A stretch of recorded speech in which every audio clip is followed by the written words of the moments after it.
It's 11:30.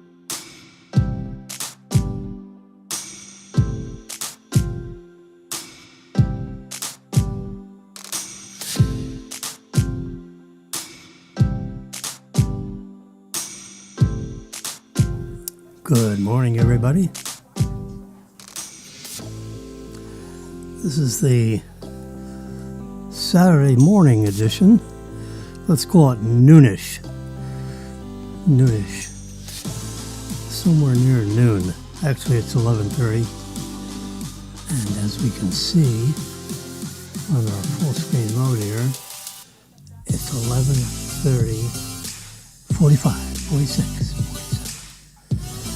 47. Yep, we're here up on the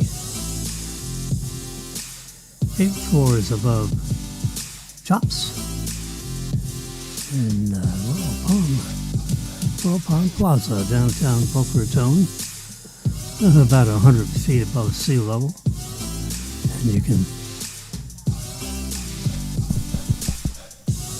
see my SB7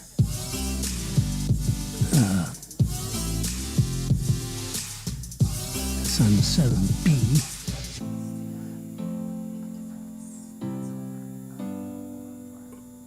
SM7B. Shure microphone. Oh yeah. In all its glory. There it is.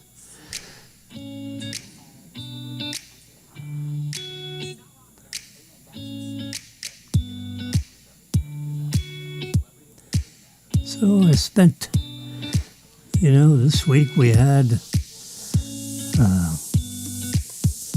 Tesla's annual shareholder meeting. Yeah. I watched it twice. I watched it live, and I watched the replay of it, the recording of it, which was, I watched it originally live on Herbert Hong's. He had an iPhone he was holding up. He had a second row seat.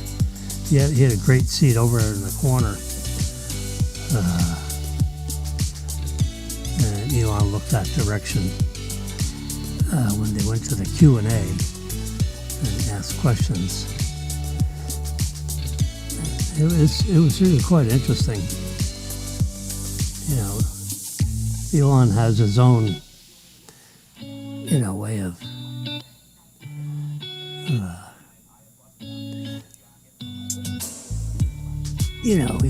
he has.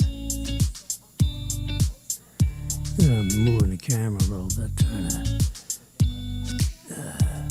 to get the exact time. There you go, 11:33 in the morning. Anyway, the magic thing about what's going on with Tesla,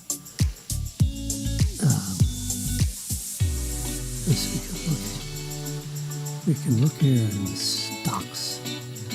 There we go. So, they closed at, let's see, open, high, low,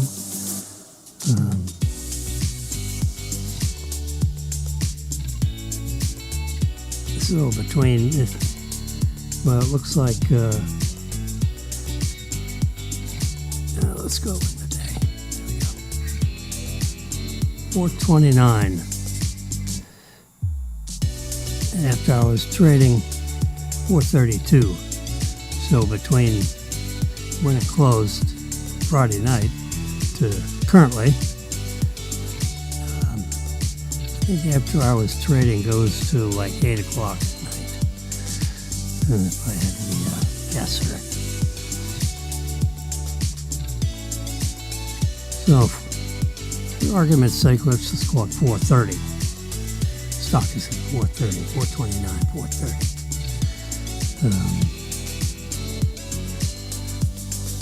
It went down as low as 423, just before noon. Anyway, sell on the news. The old stock theory. Market cap 1.429 trillion. Price earnings ratio of 294. Now, why would you think that is? Well, the magical thing about Tesla,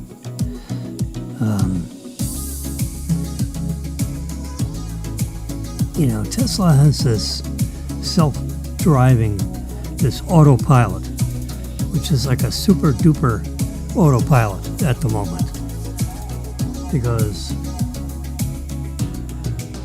you're not allowed to, because of regulatory restrictions currently, and because of Tesla's own restrictions currently, they call it full self-driving supervised. And supervised meaning you have to supervise what's going on. You got to stay alert. There's an internal camera mounted up in the top corner, right where the mirror.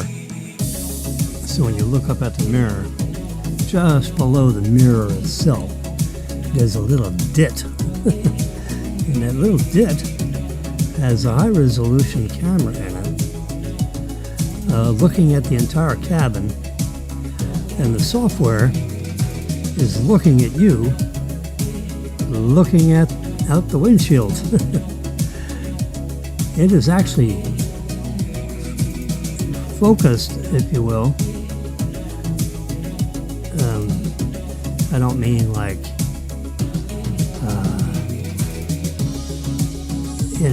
focusing the lens. The lens is a fixed focus lens, but the software is particularly paying attention to your eyes. Are they looking down? Are they looking left and right? They're looking at your hands.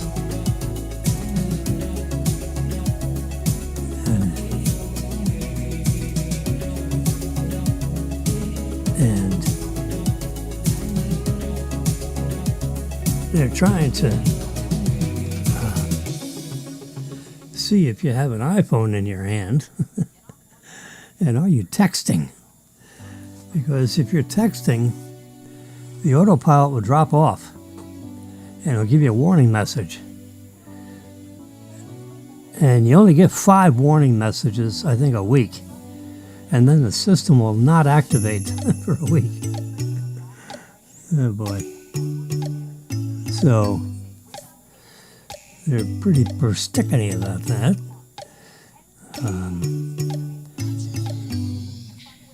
So naughty mustn't do. Crazy.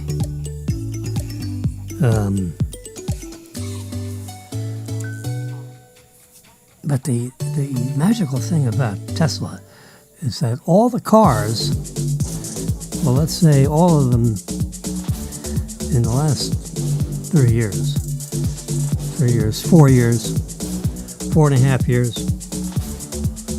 since 2021, about March, I believe, when they instituted the installation of version hardware 4, HW4 they call it. I think I can show you what that means.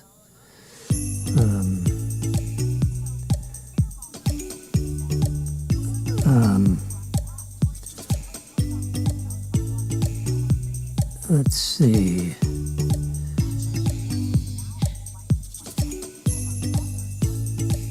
Yeah, this is it.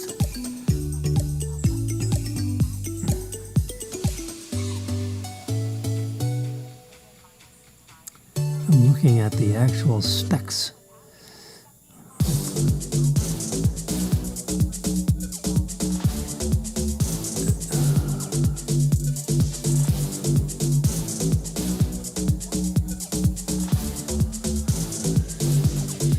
So everything's covered.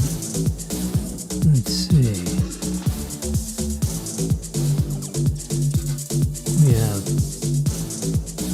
warranty up till 2028.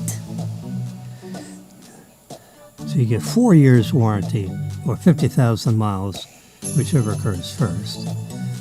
The battery is good for, I think, 8 years or 120,000 miles, whichever, and the drive unit. March 17 happens to be the date that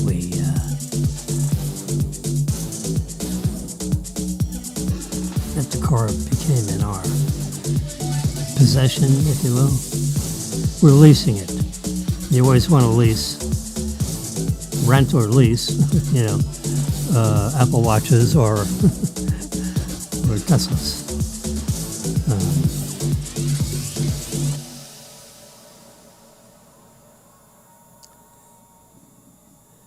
Because the technology every 3 or 4 years changes dramatically, particularly with a car company like Tesla, because they have, probably hundreds of changes that get enhanced into the car, every week or month or so, as Model Y and Model 3 cars are coming off the assembly line at the rate of about one every, I think it's 45 seconds. Every 45 seconds, another Model Y comes off the assembly line. Can you imagine? And they don't just make cars, put them on a parking lot, and then start shipping them out to dealerships. No. Now there are, with the hundreds of dealerships, I would call them showrooms. They're not really dealerships. They're like service center, and they have a few extra cars floating around there on their parking lot. Maybe, I'm going to say 10, and I'm plucking that number out of my fanny. But what goes to these service centers is, I order the car online. And you go here to, this is now going to Tesla.com, where you buy the car. The other app that I just had open is actually the app for the car. Your key, your phone is your key. So you download an app into your phone, and then you marry the phone to the car.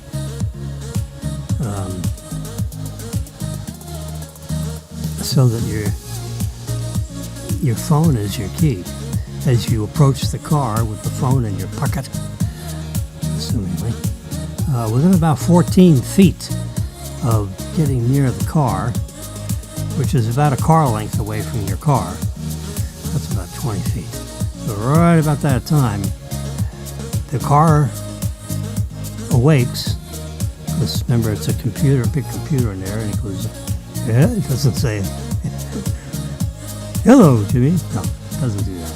But it wakes up, the computer wakes up, and the car unlocks, either all the doors or the driver's side door, you can decide. There has been some assaults and burglaries where bad guys hide on the passenger side of the car so that when you approach and open up the car, they open up the passenger side door and jump in with you and, put a knife to your neck or a gun to your ribs or whatever and say, give me all your stuff, whatever. So you can have it, most cars today have it, so that you can have the driver's side door open only when you push a remote or something to unlock your car. It's 11:45. Anyway, there's no there's no mechanical key to a Tesla. Your phone, they give you like a credit card. I'll reach in my pocket here.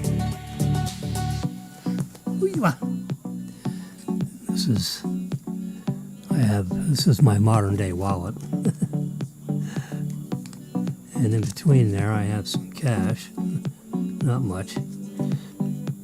Like a couple of tens for tits or something.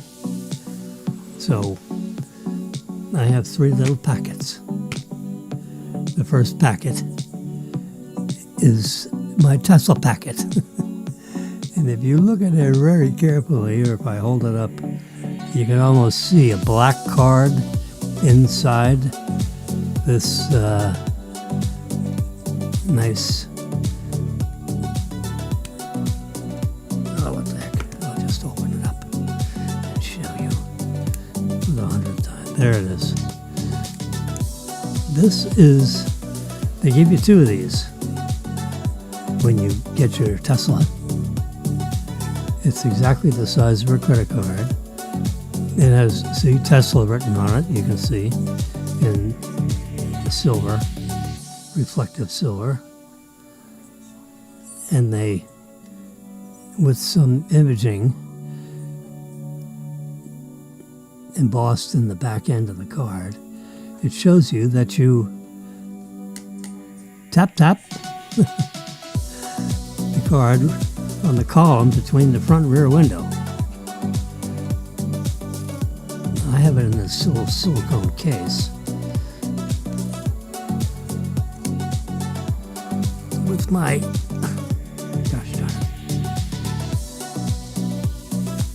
with a business card in there.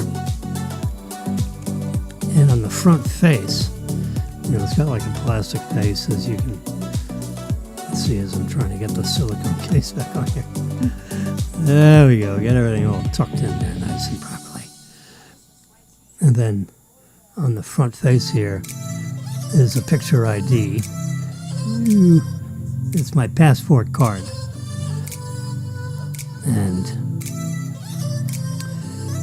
on your passport it shows, a terrible picture of myself. And it shows, my birthplace, but it doesn't show an address. So in the event I lost this, misplaced it, or whatever, or I handed it over to a valet, for example, it doesn't show your home address. It shows your picture ID, and some other statistics here.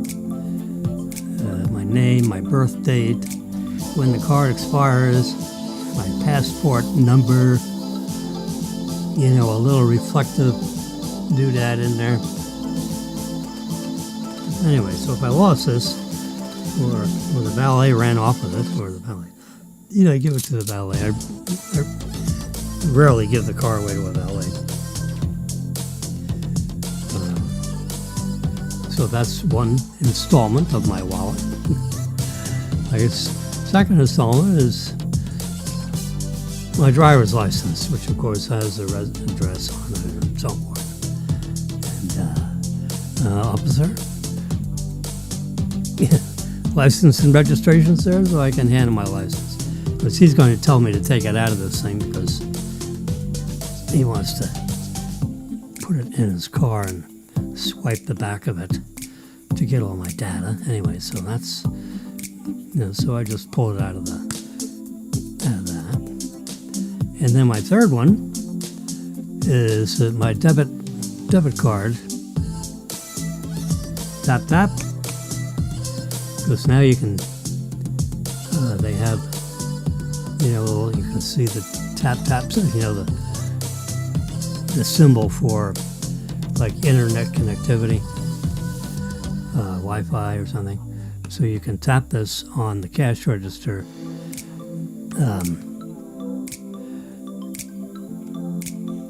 to, buy lunch or dinner or whatever, or buy groceries. So that's my that's it. everything else is in the iPhone. I don't need anything else. I got my... This will open the car or lock the car. It'll lock and unlock the car and permit it to be driven around. I'll just leave that right there.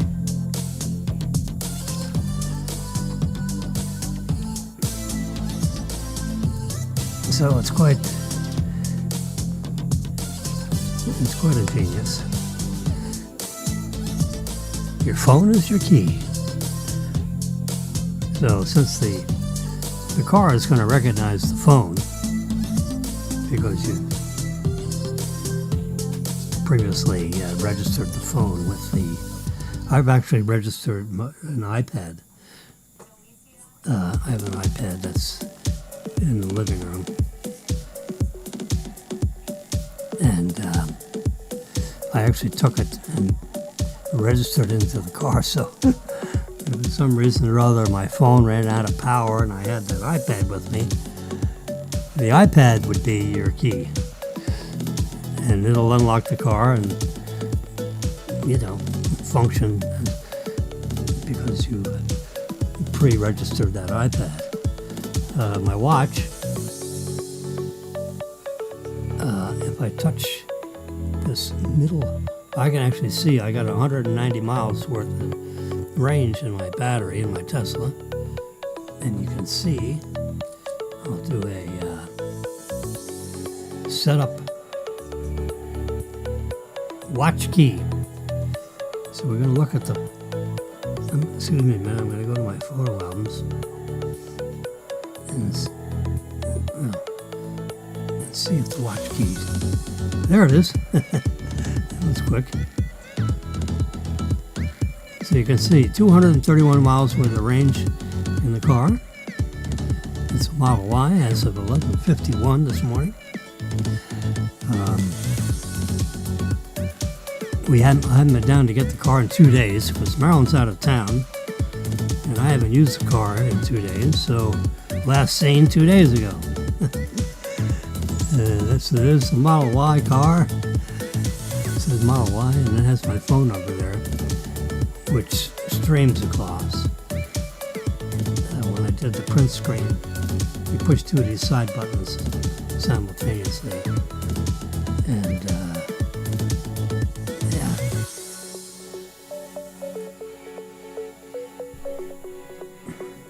it does a print screen just like you did a print screen on your iPad. You see it says set up watch key. So you can get in your car, put this card thing down between the console, between the two front seats. Just put this right down on the console. There's a sensor in there that recognizes the card. And then press that button that says set up watch key. And then my watch will be recognized and will operate the car.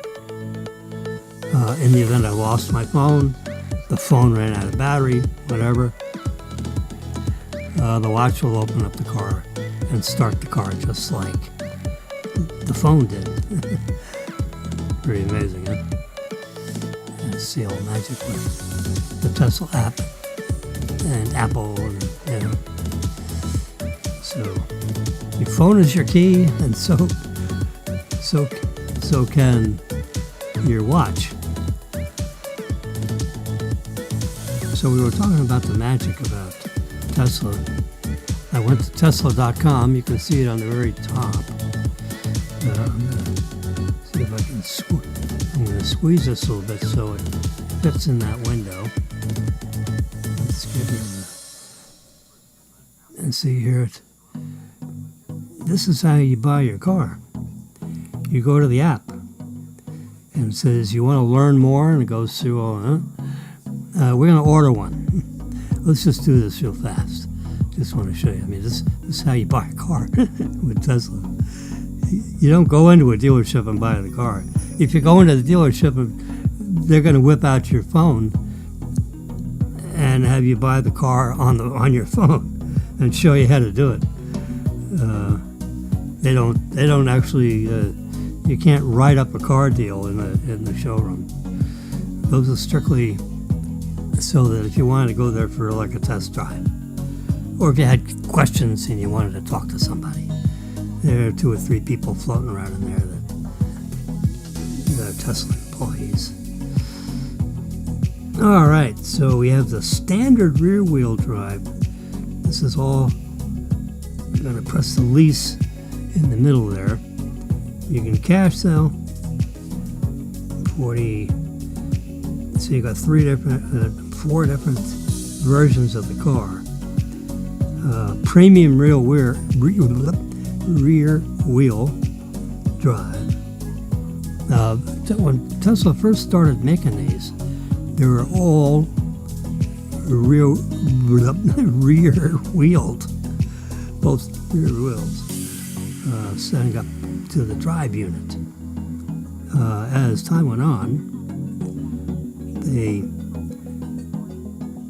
put a motor in the front, so you have all-wheel drive. Our Tesla that we have, lease, is a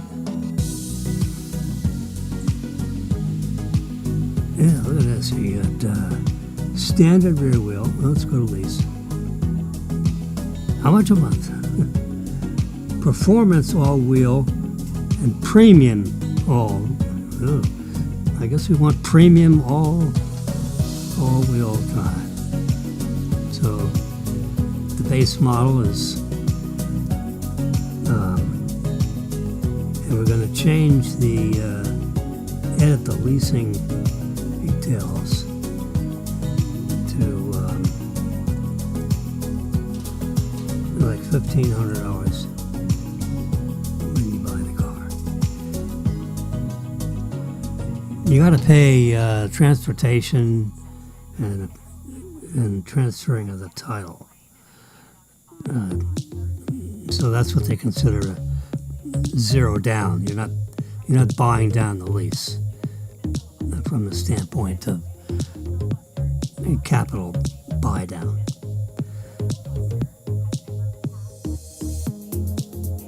So it shows, $263 against the capital cost. The rest is transportation charges. Anyway, so here's, the car's getting all crazy here. There we go. So premium all-wheel drive. We want this. Come on, baby. Don't get all flaky. I want this red.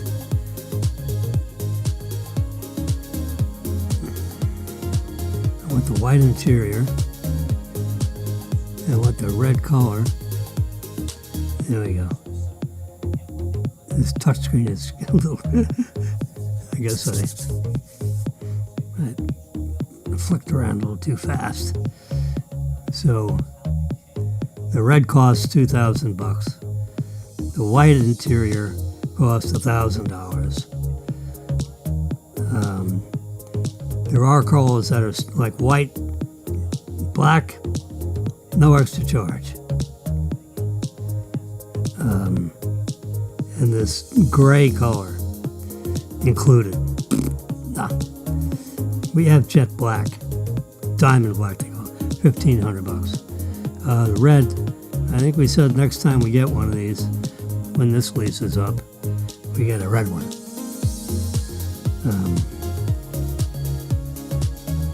They may have a Model 2 that's available when this lease is up. Right now there is no Model 2 currently available. It's just rumors, I've heard about it. The full self-driving software for $8,000. I don't think so.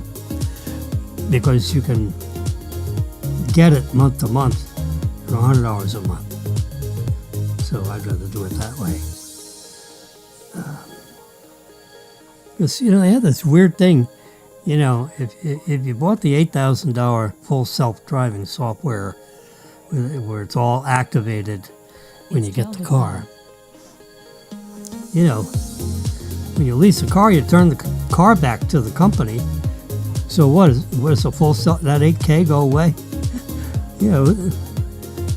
Well, so someone asked the question, and Elon said, well, we may extend it. What do you mean extend it? Every time I lease a car, I want that full self-driving to move along to the next car I lease. What are you going to eat my 8,000? Forget it. I won't get it in the first place.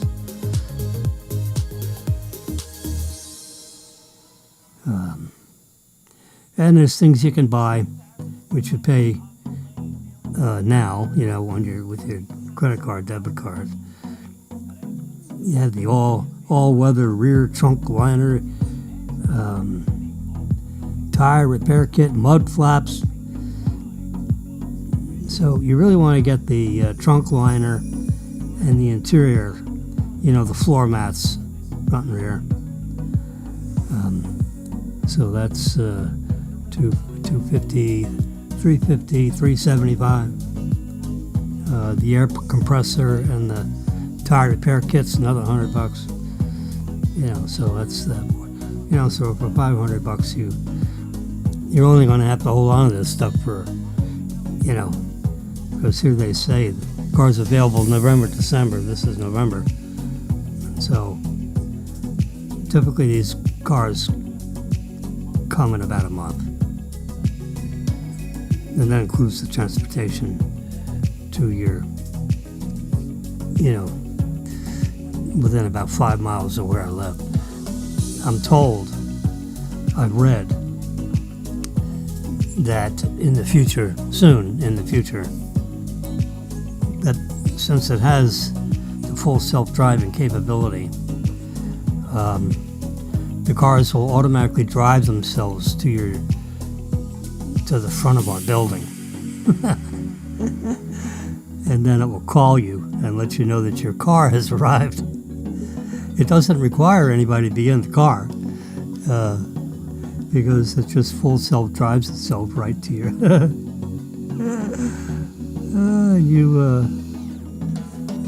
use your app to unlock the car somehow. I don't know how that works. I don't think they have that figured out yet. And the cards will be, in the glove box or something. And the car will be ready for you to register your phones, because your phone is your key. Anyway, so I've got white paint. I have the white interior, which is magical, wonderful. Get the white interior. Forget about it. It doesn't get dirty. It doesn't. You spill a glass of wine on it and you wipe it up. It's a special material that will not stain. It doesn't wipe off. You get in and get out, whatever. It doesn't wear off.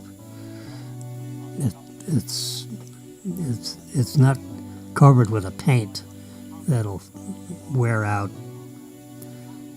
or get creasy, where dirt or fluids or whatever then will, leak into the cracks. It's not that kind of a material. It's a vegan material. It's not real leather. You would never know it by feeling it. So anyway, it's a white interior, red outside. $573 a month would be your monthly lease payment with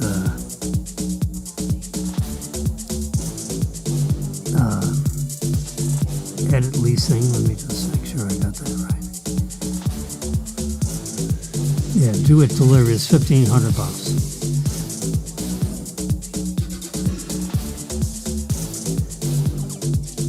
$573 a month and $1,500 down. $250 is due today. That begins the order process, and then in about a week they're going to ask you for the rest of your down payment, which in my case would be the 1,500 less the 250. So it'd be 1,250. So 250 now, 1,250 in about a week, which is when the car actually starts the assembly process. From the actual start to finish, it's probably floating around in that factory, for several days. So all these orders come in from all over the country, or all over half the country, because they have a plant in Austin. So everything east of Austin and Austin gets produced in that factory, and everything west of Austin to California and so forth and up into parts of Canada is assembled in the Fremont factory. All the robotics and everything are like the same. All the robots, the welding, and you can go online and look at a tour. You can just type a few keywords into your iPad or your iPhone or your computer or your laptop, whatever. And Tesla factory tour. You just type in those 3 words. Tesla factory tour, Austin, Texas. And then press enter. And there'll be some links that'll come up where you can, take a fast tour, a slow tour, guided tour, and you sit there and it goes through. It is so unbelievable. You just can't believe it. I've listened to some folks that have actually, you can go to Austin and take the tour. There are days when you can actually, go through with other people, and it's like a tram ride. You can walk around, or a tram ride where they ride you through certain areas of the factory, which, and being the technology guy that I am, once you've seen that, you just, your jaw will drop. The place is clean. I mean, you could, you could eat off the floor. It's quiet. You don't hear a lot of banging and, you go into a General Motors factory, you need earmuffs. It's noisy, it's dirty, it's dark, it's dingy.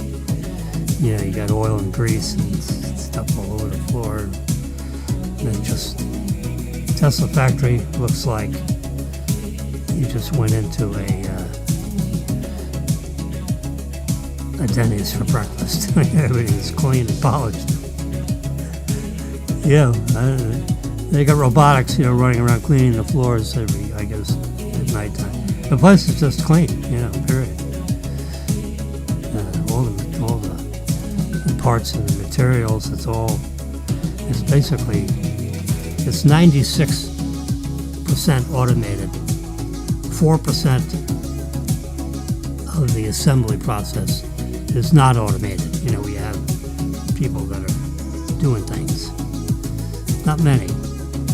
And now they're replacing some of those people with the humanoid robots that Tesla is now making. On this website, when I go to the top, you press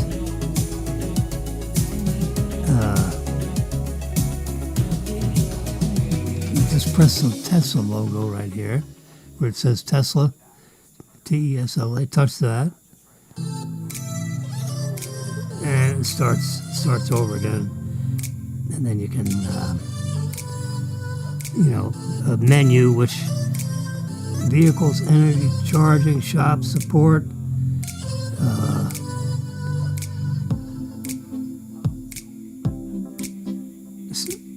Let's discover customer stories, events, safety, fine,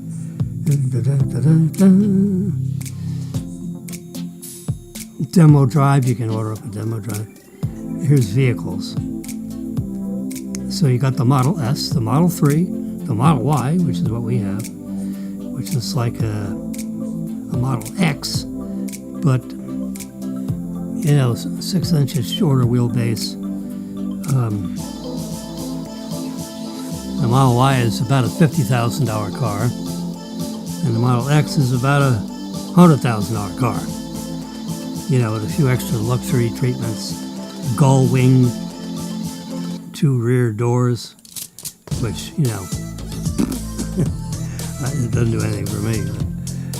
It's attractive, but it's under warranty. I just rather pull on the handle and open up the door. There's a Cybertruck right there in the middle, and you can learn more. Let's order one of those. Let's see. See Cybertruck. There you go. Oops. All-wheel drive. Cyber Beast. 11,000-pound towing capacity. 0 to 60 in 4.1 seconds. It's faster than a Porsche 911. Big ass truck. Oh, Lordy.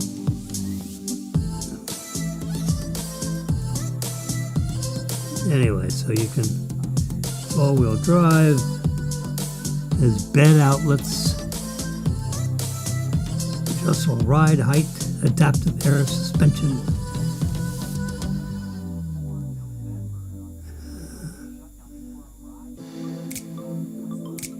There you go. It shows all about all this truck stuff. Yeah, there's the thing that opens up to store stuff in the back. There's your outlets. You can see the video here. You plug things into the car. It's like big battery and seals it up with the push of a button.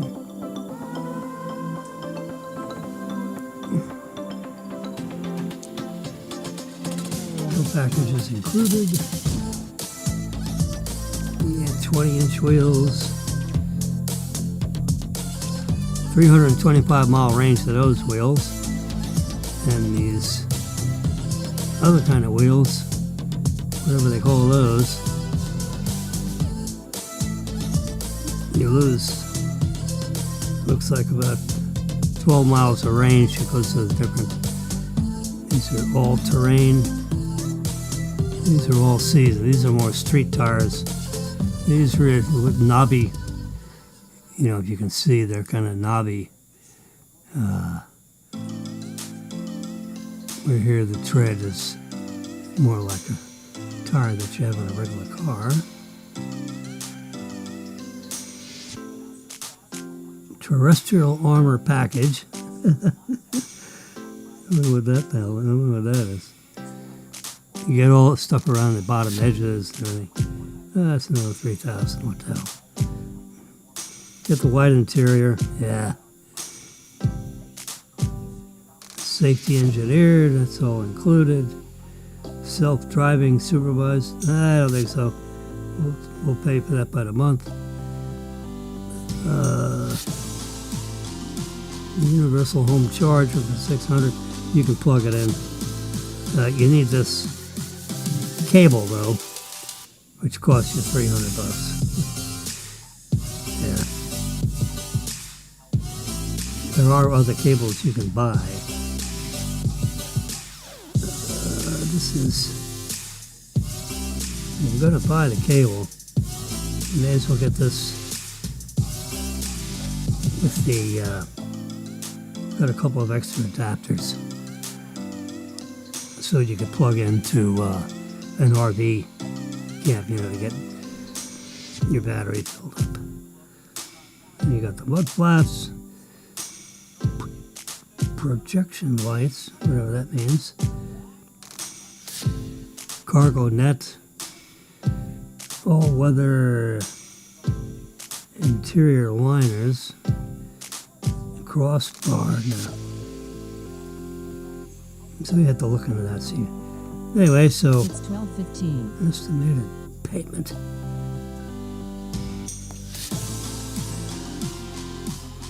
You got this big picture that's like in the way.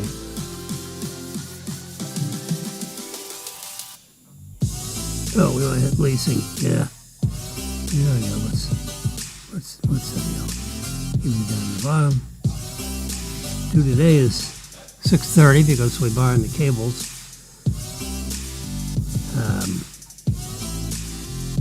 Estimated lease payment. Oh, that ain't too terribly bad. $800 a month, round up. Instead of $600 a month. So for $200 a month more, you get this puppy, this big sucker. I've seen him around. That's not for me. Here's the watch. If this guy right, so this is a cyber cab, and that's going into production. According to the member I said, I tuned into the shareholder meeting, and they talked about all this stuff. Elon Musk said, this vehicle right here, no pedals, no steering wheel. You just talk to the car and say, take me to Publix. Take me here, take me there.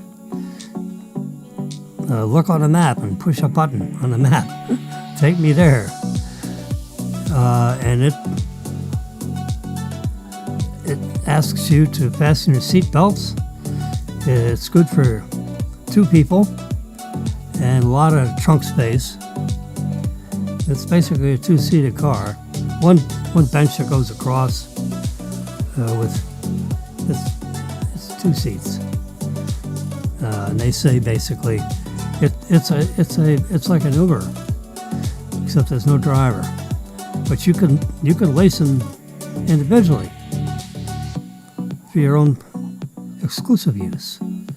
I don't know if they'll sell them to you, but they'll get to lease them to you. I wouldn't want to buy it. I'd want it leased anyway.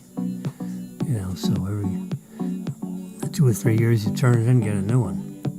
And get all the technology improvements as they iron out all the bugs that there are any.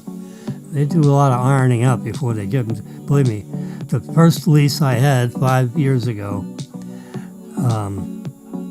I drove it with, a 3-year lease, never needed any service. No, of course, I drove it 20,000 miles, didn't need any service. I didn't need tires rotated. I had to put air in the tires like twice. So I have a little, behind me here, I have a little portable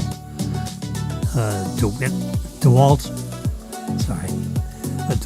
compressor, which takes about 3 minutes per tire. They want the tire pressure around 42 pounds per square inch. They stay in balance. Never had any, a little shaky with the out of balance. They're always perfect balance. No camber or caster adjustments. No tire rotation. I turned the car in. I didn't need to have the tires replaced. Of course, it was 20,000 miles on a 30,000 mile lease at the end of 3 years. So the car was considered under mileage, which of course I'm sure they loved. And there you go. I'll push a little hard on that. So that's, the doors open like that, so you have easy entry. You just slide right in. You don't have to step in. You just slide right in there like you're gonna sit down in your movie seats. Got a nice big screen in the middle. I think it's an 18-inch display, displaying, where you're going, the route, the ETA. You can watch movies. There's no steering wheel, there's no pedals, so it's totally automated. Every Tesla that's manufactured since March of 2001 is completely robotic. You can tell the car where you want to go, and it'll take you there. And you don't need to touch the gas pedal, the brake pedal, or the steering wheel. You can just sit there with your hands like this. Now, the 100% self-driving isn't authorized yet in Florida and most places. In Texas, Austin, Texas is permitted, and Southern California is permitted. But by the end of the year, all of Texas and all of California will be full self-driving, and the word supervised will be erased from the name of the software. So, and you can, I think Elon said by the end of the year, he's intending on having the software adopted in many places where you can do your text messaging. You can sit there, read a book, or you can take a nap. You don't have to do any driving. The car drives itself. The car can drive itself right now, but they want you to pay attention. And they require you to pay attention because there's a little camera right near the mirrors inside the car, the rear view mirror. There's a little camera right below it.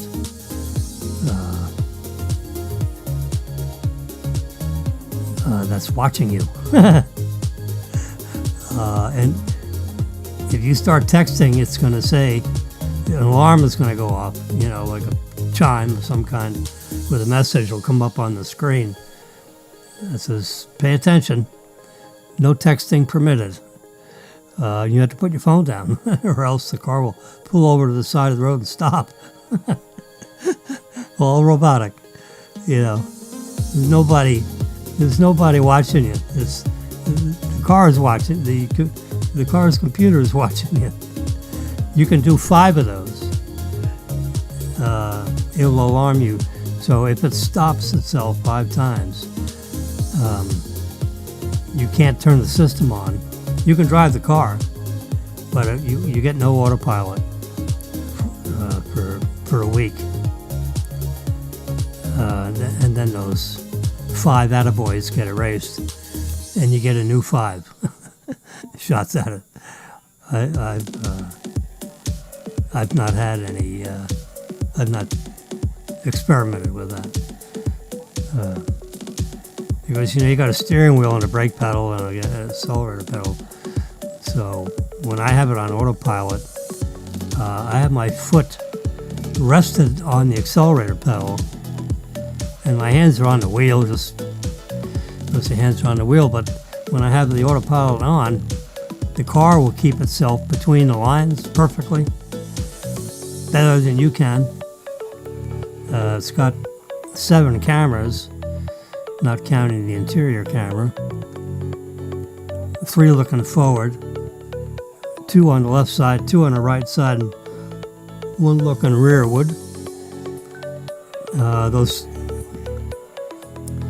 cameras are 5 megapixel cameras, high definition, ultra high definition cameras, and with a refresh rate of I think 35 frames per second.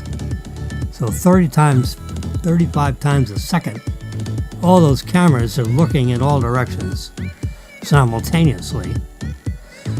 All that data is going into the flight computer, the driving computer, if you will, 2-dimensional driving computer. That's the flight. And the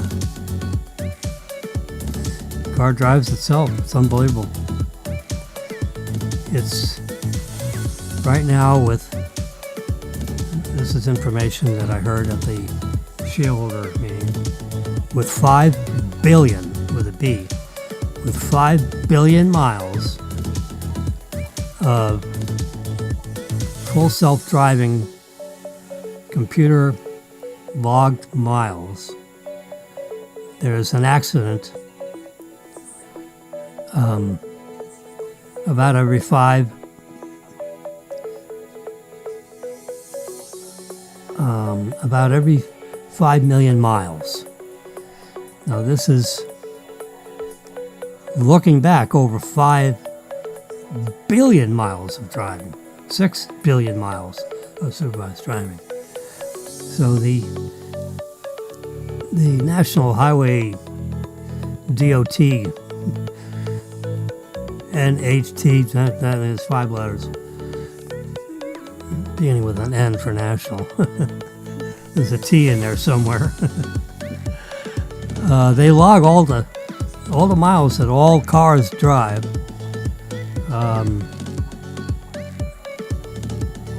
And it keeps track of accidents of all cars that drive on the road, regardless of who made them.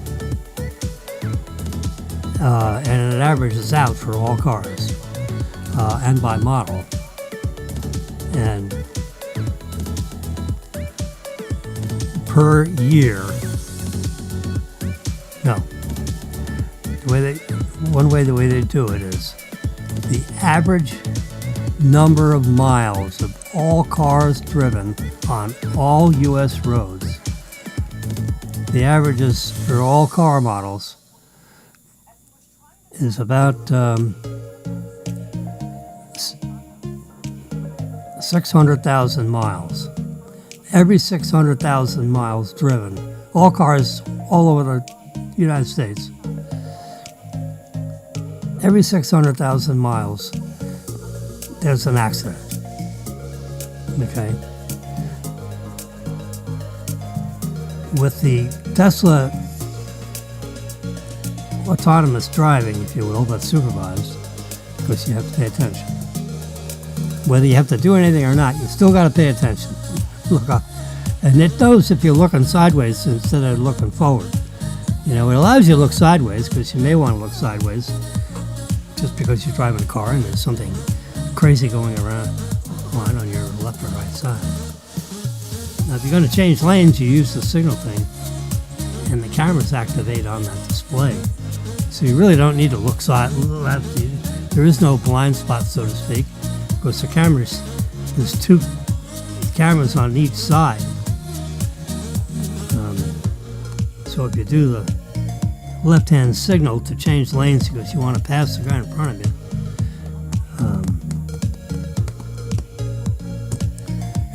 the left-hand camera will come on showing you if there's anything in the way of you making that lane change.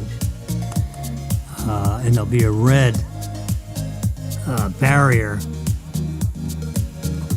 on the left side of that image that's about 3 inches by 6 inches. Very obvious that you're looking at when you're going forward and you can see the stuff coming at you, the road, side of the road, and the empty lane, presumably, or the car that's in your blind spot, which would then caution you out. And if you tried to make the turn, the steering wheel would lock up a little bit. It wouldn't let you do it. It won't let you turn into another car. If you're on, if you have the autopilot running and you're,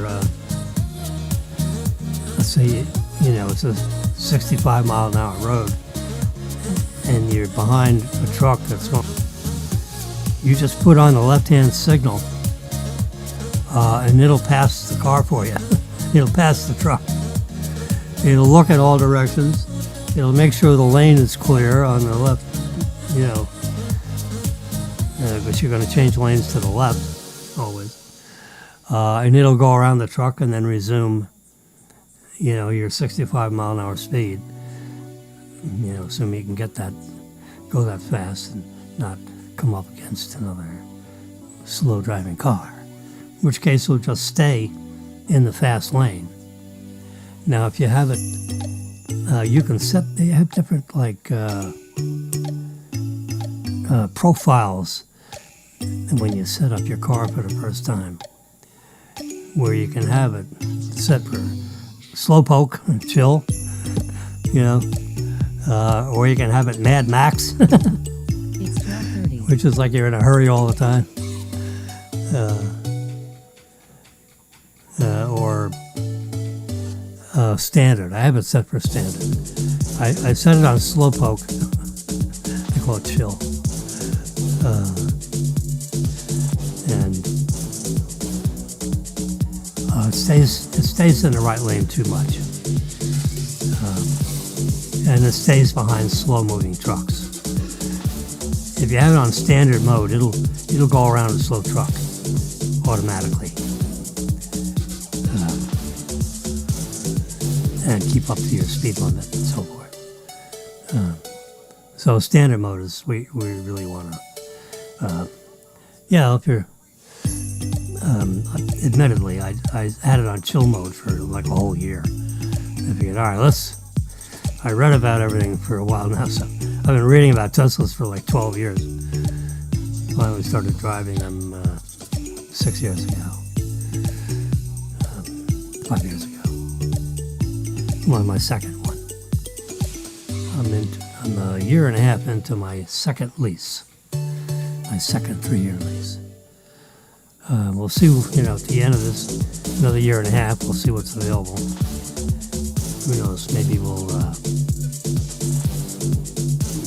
get, one of these cyber cabs. We'll just have one of these cars that's self-driving for our own exclusive use. It's like, I understand it's like a $25,000 car. So that's half the price of the Model Y. We just need it for going to the grocery store, going where the hell you want to go to the movie theater, go get this, get that, go out to dinner. You don't have to buy the car, because by then, in a year and a half, they'll probably have these Cybercabs available, and you just dial one up on your phone, like you would Uber. And one of these cars will, like I'm displaying here, will show up, in front of your building, waiting for you to hop in. You confirm who you are. Well, it knows who you are because you got your phone with you.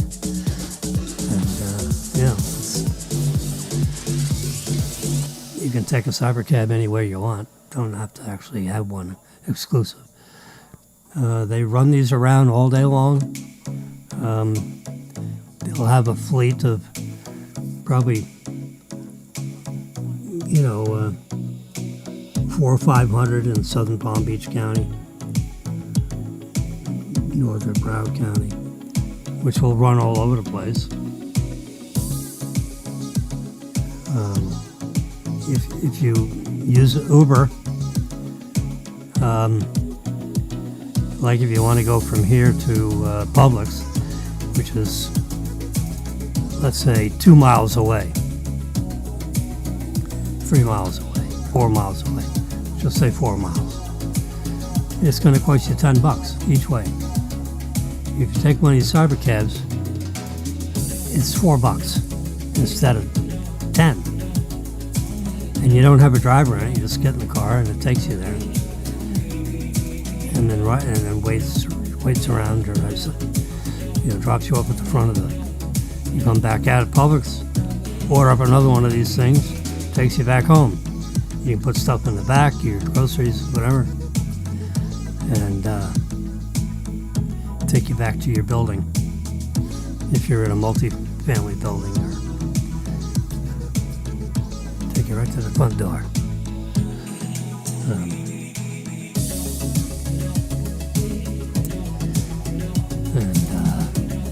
The software will be enhanced by then, so I could say, take me up to park and, take me up to the 3rd floor parking spot number 368. And I'll park right in there. You unload your groceries, and then the car will be released into whoever else wants to use the car. And it'll go back out of the garage and wait around somewhere for the next person that wants to take a ride somewhere. I don't know how the fleet will. So the fleet will be managed by fleet owners, or Tesla fleet owners, or by Tesla company that'll manage the fleet. They'll have fleet centers in every major city. Boca Raton would be considered a major city. The top 100 cities in the country, and I think Boca Raton's in the top 100, top 125, whatever. Between Palm Beach,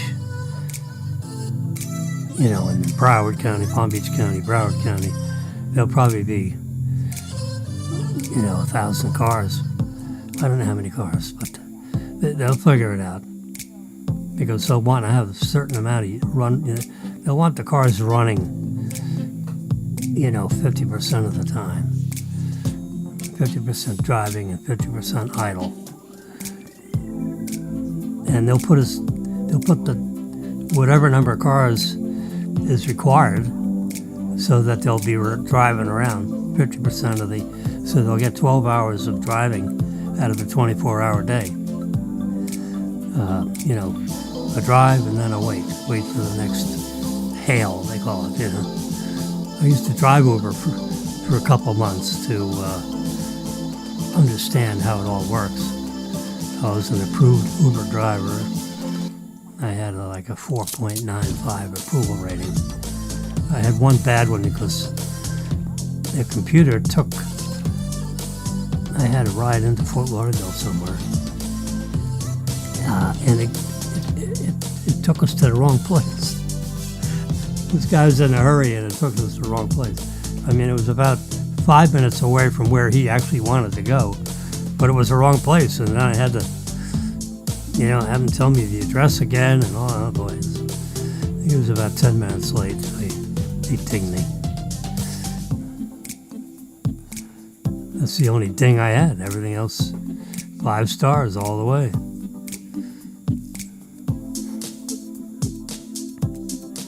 I stopped driving Uber as a driver because I was afraid of some of the people that got in the back of the car, because you don't know who you're getting. And I never do it at night. I strictly drove, 9 in the morning until 5 at night, somewhere in that, always daylight.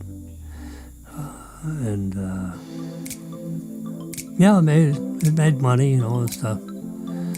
Make 100, 150 a day, something like that. Drive all over the place, a lot of trips back and forth from the Miami airport, Fort Lauderdale airport, Palm Beach County airport. Those are good rides because, it's a 50 or 100 mile, $50 or $100 mile, $50 drive or $100 drive to the Miami airport. But then you're down there in Miami with an empty car, and then you're waiting for the next ride to go somewhere else. So after driving the car, you could be 150 miles away from home, and then you want to stop and you got to drive home, 100 miles away. So that, I don't know how they resolved that issue, but that was a problem. I didn't get stuck too far away from home when I basically had enough. Because you never know when someone's going to tell you where to go. And all the money management is all handled with your iPhone, and you have to have enough room in your whatever payment method you have pre-assigned and approved in your Uber app. So you never had to worry about getting paid. But you didn't get paid until Thursday. Every Thursday was payday. So you drive all week and wait for Thursday, the payday. You didn't get paid right away. Not every day. It was every week. So you're driving all week waiting for Thursday to show up,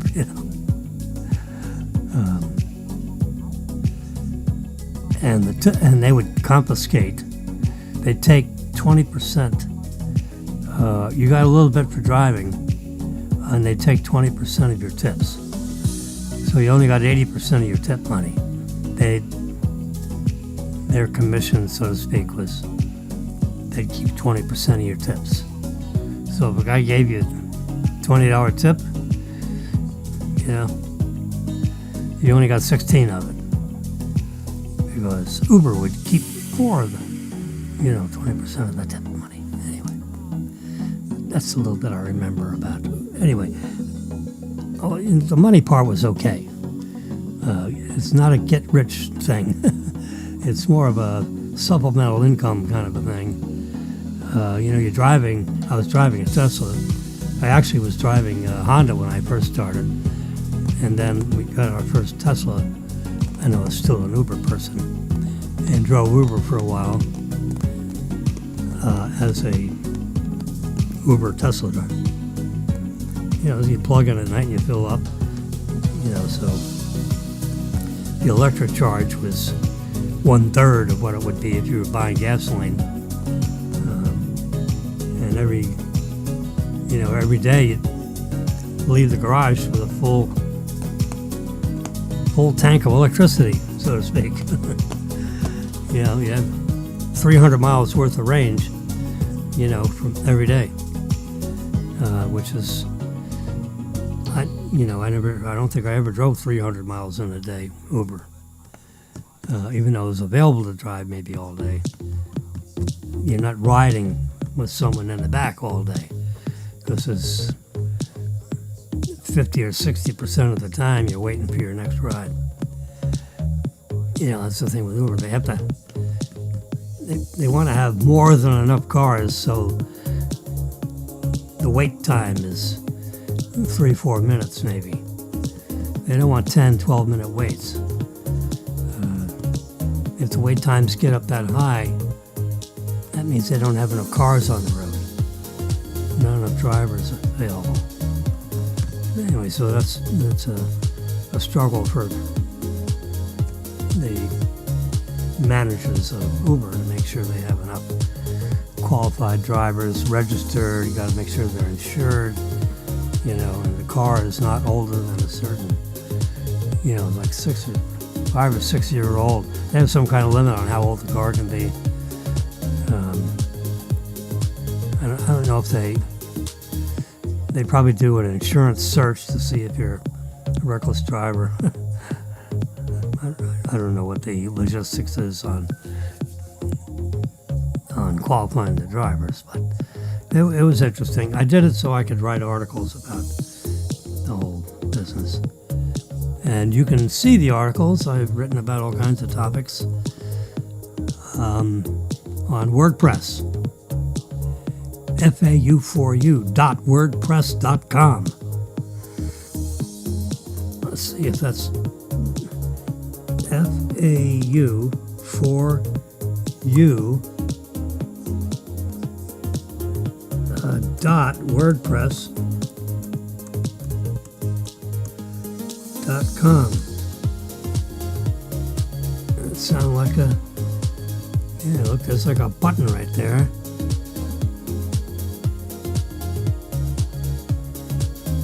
Okay, let's just.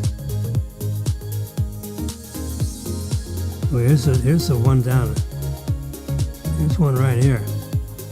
What's Jimmy think? I used to have I was teaching at FAU, and the students say, "What's Jimmy think about this?" That's what I named the site. What's Jimmy think? Let's see what happens here. There it is. What's Jimmy think? Let's go to the very bottom of that. I got all kinds of articles. Let's go to the very bottom and see how many. Wow, that's a big story. Let's capture this. Oh boy, what happened to What's Jimmy think? Here we go.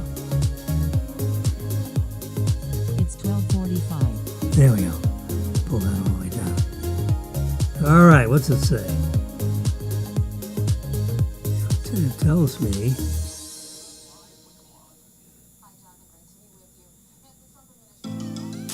how many thousands of people. 156,000. See in the very bottom there? 156,395 currently reading. Wow. They're shared on Facebook. You can leave a comment. Let's pull this thing, go to the very top. There we go. So, you can go here to, you got all kinds of news stories, this, that. I got, let's see, news, weather, news, Tesla cars. Here we go. I got a couple of cars here. Uber drivers. Let's touch that one. And then we'll, right down below here. There we go. I've got 4 or 5 articles. Palm Beach County. Let's just touch the first article there. Broward County Public wins Uber okay to operate in all of South Florida. Anyway, this is the article I wrote. I'm going to hide the reader view. There we go. So this is the article the way I wrote it with the background. See the Uber, I made up that logo.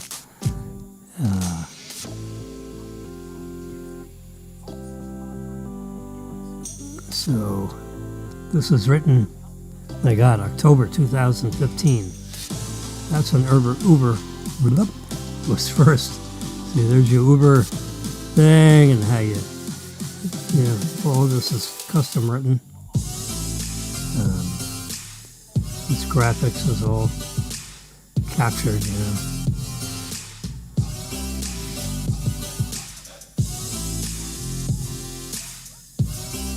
This is the highest demand.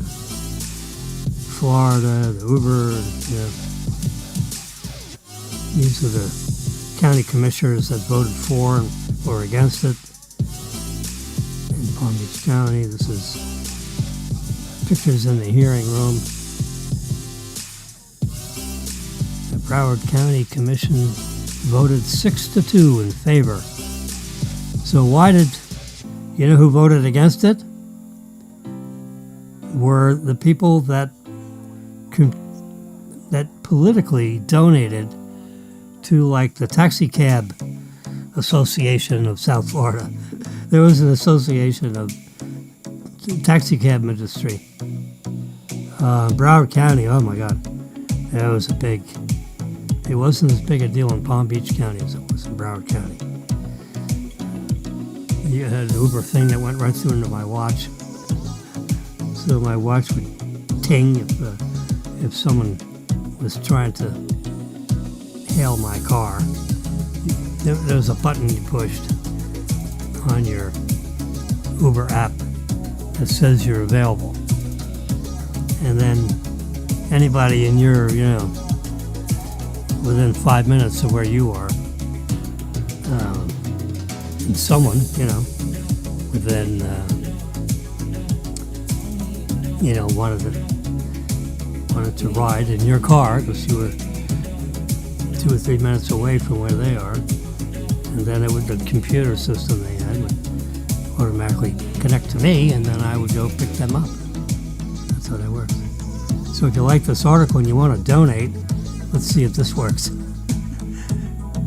The PayPal donation page, you can either push that donate button or just hit this little link I have here. See if it works. There it is, Boca Digital. You want to make a monthly donation, or you just want to do one time? Let's see. Let's put $10 in there. Donate with PayPal. I just want to see if it works. I gotta put my password stuff in. Let's see. We'll do Face ID on that. See how it works. So now it wants to test to see if it's really me. Because this hasn't been done in 10 years. Someone said, there we go. I gotta type in this code.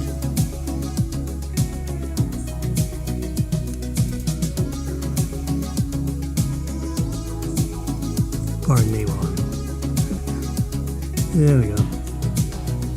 You're all set.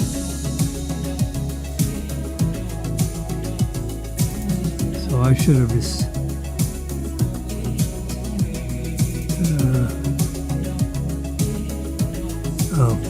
There's a problem. You can't send money to yourself. Okay. Anyway. All right. I'll accept lots. Anyway, so that you just saw live TV. PayPal said you can't pay yourself, dummy. All right, what we got going here? What's my blood sugar? There it is, 122. I was, the graph went off the top of the chart. I was watching, on Netflix. Oh God, what is it? I have to. There it is, Scandal. I mean, Marilyn and Daniel went over to Fort Myers to see the wedding of her nephew, Daniel's cousin, getting married. I stayed back and played with the cats.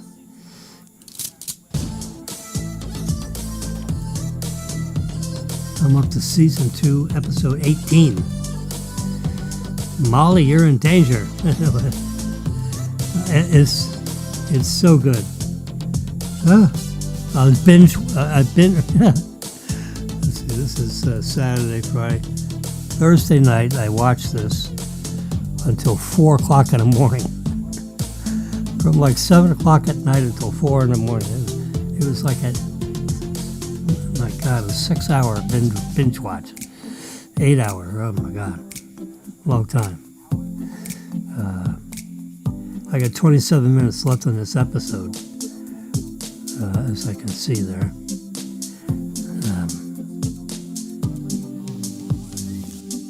Yep. These are all the episodes. I watched them. I'm right up to here, halfway through this one. And there's 22 episodes in season 2. How many seasons? Oh my God, there's 7 seasons. I mean, there are hundreds of episodes.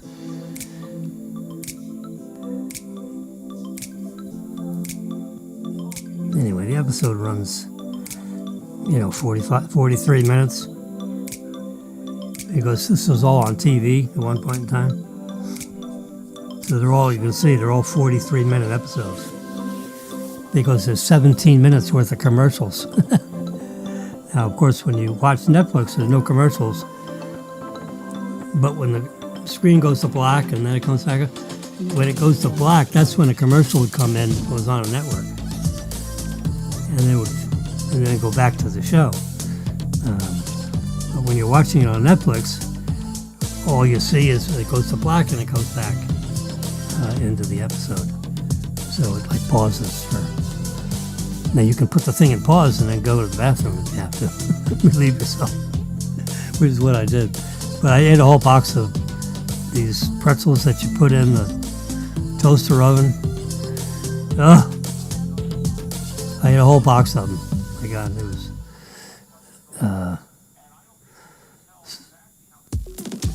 God. 9 pretzels. I had 3, and then I put the other. Yeah, I think there's either 6 or 9 in the box. I ate a whole damn box of them anyway. There's 6 in the box. two doses of 3. And my blood sugar went up to like 300. The top of the test was, as you can see, it peaked out at. That's the first time I went up that high. I normally don't overdose quite so bad. Anyway, I'm down to 122. There you go. Every couple of minutes, the blood sugar, I'm on continuous blood sugar monitoring.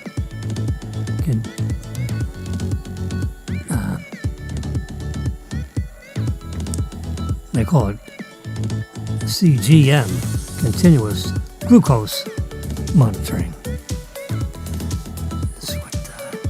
Let's see if let's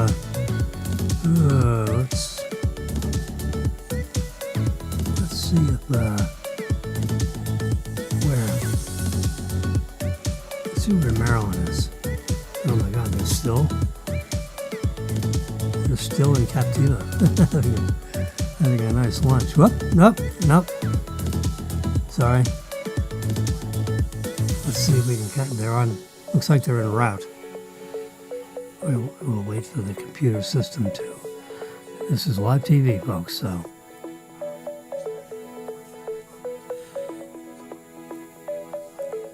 Let's see where they are. We can pull back a little bit. Yeah, there they are. You can see Daniel's picture and Marilyn's picture. They're in the middle of getting into the middle of nowhere, as you can tell from the term.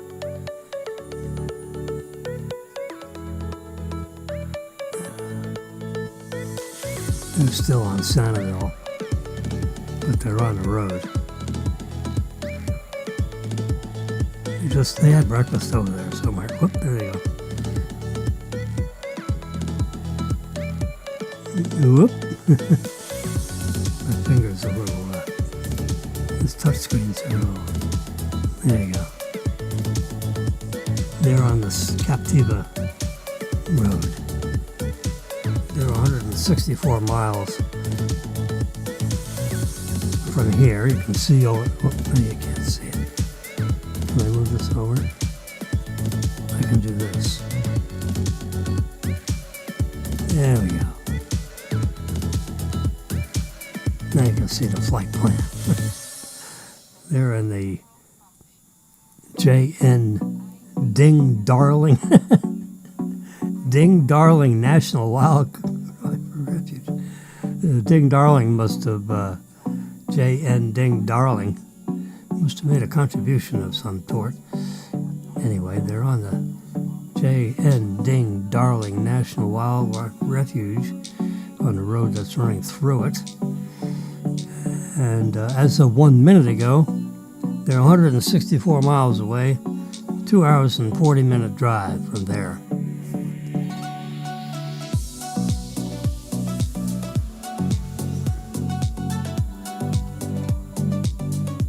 So they're Marilyn and Daniel are in the same vehicle.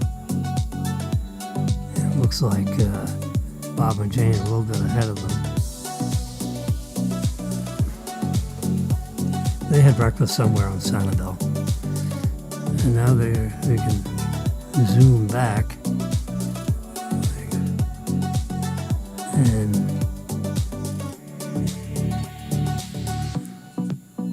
you can see where Brennan's picture is. That's where we are.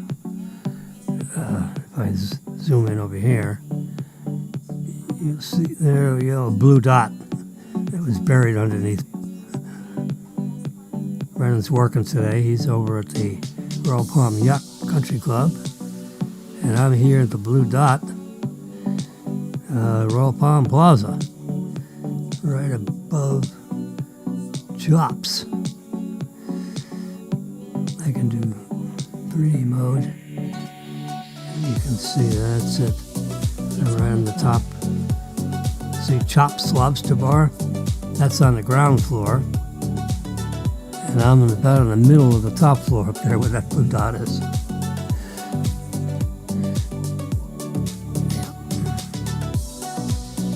So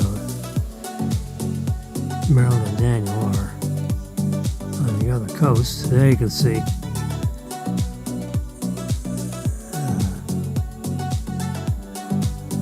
Just looking east and west, or looking west. And you can see Maryland is over there. And we're over here. So they got to come almost straight across the state. So they're going to come on over. They're going to get on 75, come all the way across, and then come back up. 2 hour and 40-minute drive. Yepper. 1. So it'll be here about 4 o'clock.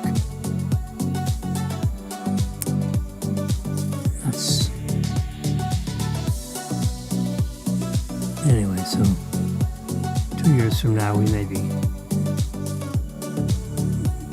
either getting one of those. I don't even know if Tesla will release it to you directly. They probably will. Or you can just get the app and hail it when you need it, and just pay, locally, $6 anywhere you want to go.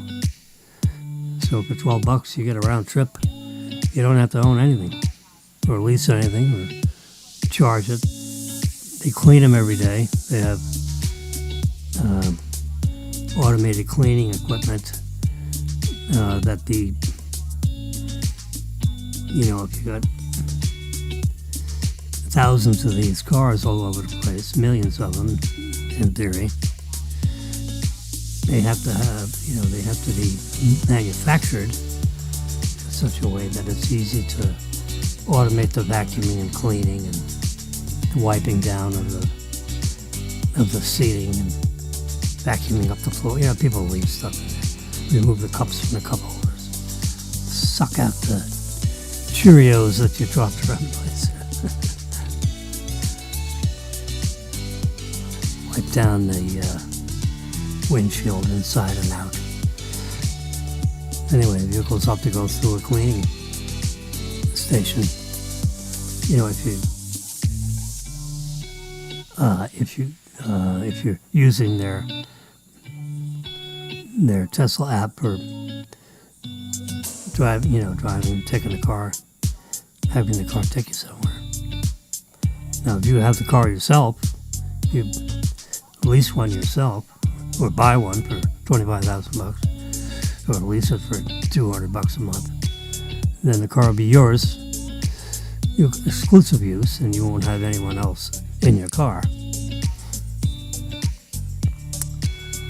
That'll be interesting. The question is, how do you charge it?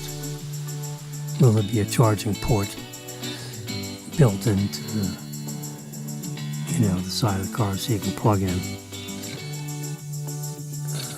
They have an automated pad that could be under the car that I guess is something that reaches up and connects to the bottom of the car, so you don't plug anything in. And then when the car is full, the pad drops. Or when the car is activated, the pad drops. Either way. Because the pad lays flat on I would imagine some kind of a pad elevates to get underneath the car with a coil of wire in the pad and a coil of wire there, so it charges the car without actually plugging in. Almost like this. This pad here I have in my fingers, and you just put your phone,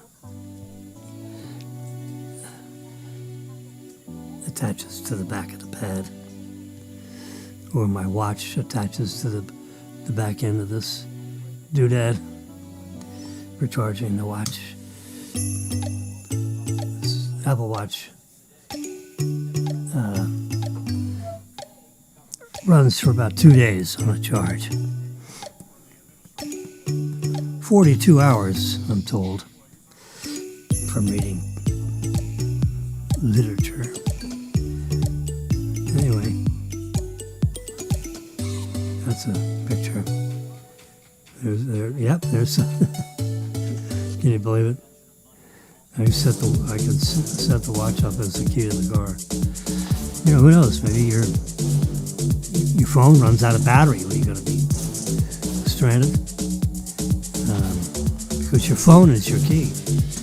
You know, I carry this anytime I go somewhere where I'm going to have lunch or dinner. I have my little 3-pack of cards I showed you. These little silicone doodads are pretty nice. Particularly one with a credit card. All the waitresses and so forth are duly impressed because they all have where you just tap the card on the top of their paying device.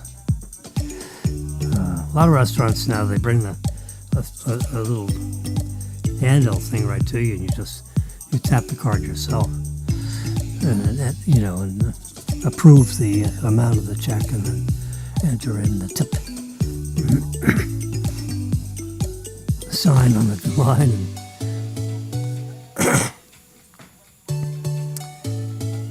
everything is automatically hit to your debit card.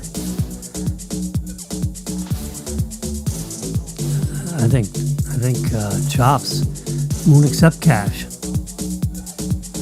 You have lunch or dinner there, or dinner. I think it opens at 4 o'clock. It's basically a dinner restaurant in the bottom floor of this building that I'm in. We're on floor number 8. Cafe 812, as I call it. There you go. There's the Tesla app. I can see from my watch here. I got a sleep score last night of 64. Went to bed at like 1 a.m. Didn't touch Model Y. Set up as there you go. And I was looking for the car. Wants to pair with the car, but I'm too far away. Because the car is on the 2nd floor and I'm on the 8th floor. I gotta get, within about 20 feet of the 15 feet. I think you gotta be in the car, come to think of it. Set up as pairing, and then it pairs with the car.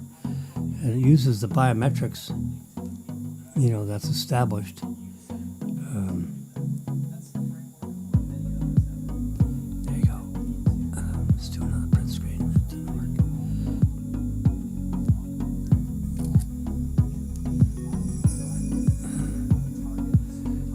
Should be another print screen that'll pop up in my Photos app here.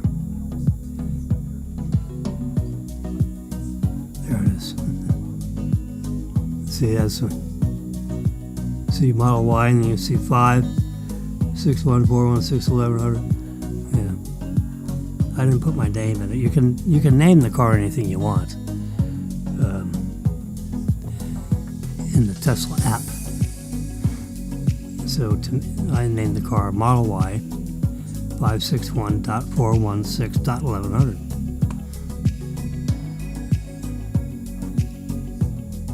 And that's constantly streaming across the base here.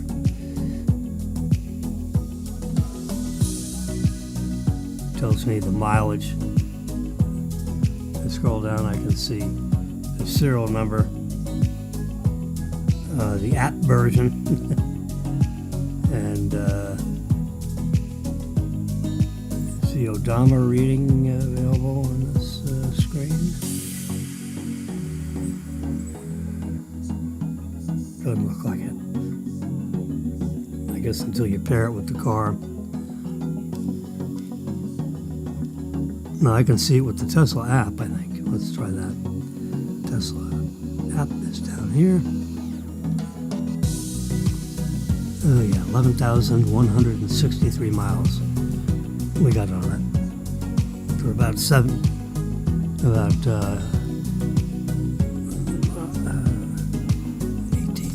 20 months. Yeah. About 6,000 miles.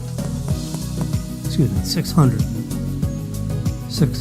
miles a month. Yeah.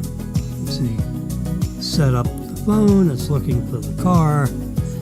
That's, I'm trying to get retry. Could not find vehicle. That's because I'm up here and the car's down there. So someday I'll carry this iPad down there and pair it with the vehicle and set up my watch as the key or the iPad. Yeah. Let's go to the App Store. We're doing a little Tesla tour here. So I'm going to hit the search button and type in here. Let's skinny this up a little bit so you can see everything. I'm going to type in here Tesla, Tesla, and just select the first one on the list. Let's do app. There you go, Tesla app.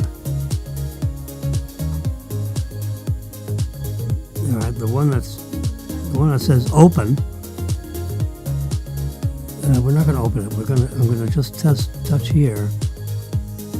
See, it says update. So a week ago, we tap down here. What's new? So yesterday, see, it's 1 day old. Find charging controls, settings, and stats in the new charging tab. Or they must have improved that. Certainly.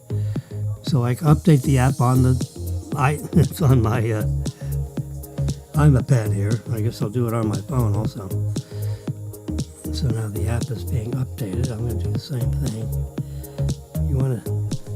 The updating of the apps is not automatic. You think it would automatically do it, but it doesn't. So I got to get over here to the, let's see, search.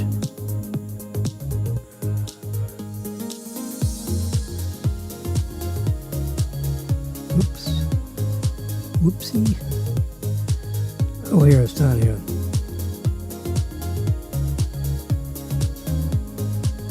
Tesla.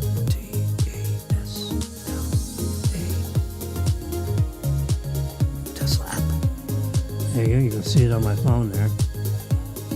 And I think I touched it. Not too sure what the hell I did. I got it.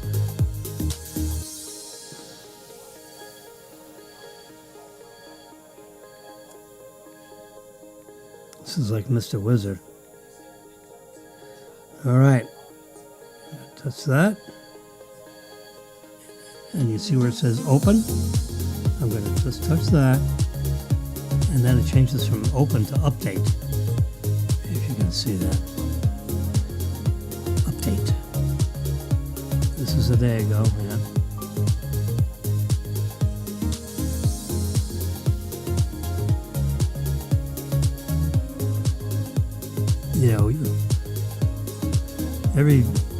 We can see, about every week they update the app. What's new? 3 weeks ago, yeah, it's like every week. And, or at least every month. Minor improvements and so forth. Minor fixes and improvements. But see this, they've actually added a couple of tabs. So, this is 4.50.5. Yeah. So we can open it here. And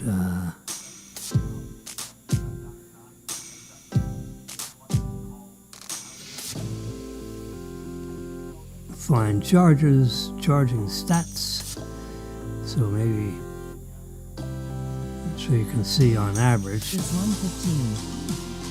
318 kilowatts of juice that we used.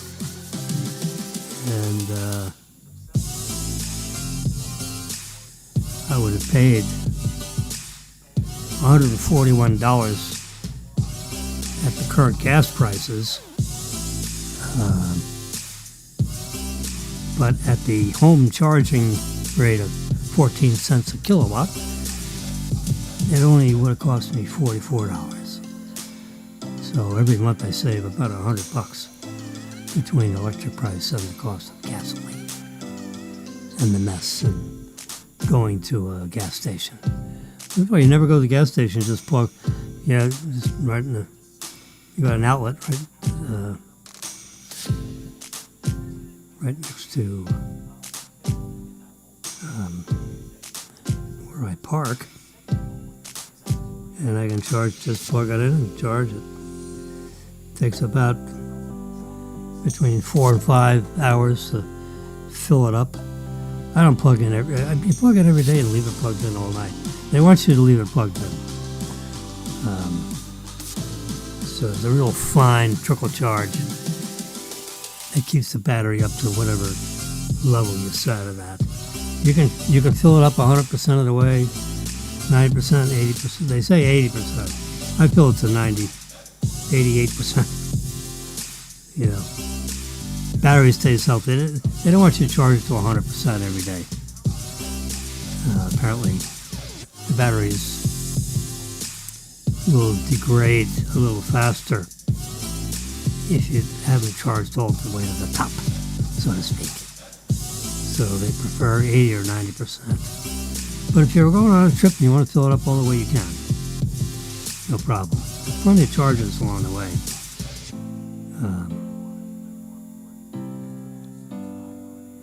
And there's a battery health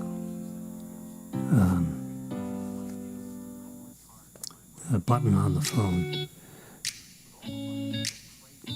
and it says it's healthy. Yep. Open she goes. Bingo, hit the open button. See now it says pair, but I'm not in the car, so it won't do it. There's a service button where you can call up the service. Never had to do that. I actually drove into service one day. So here's battery health. Your battery is healthy.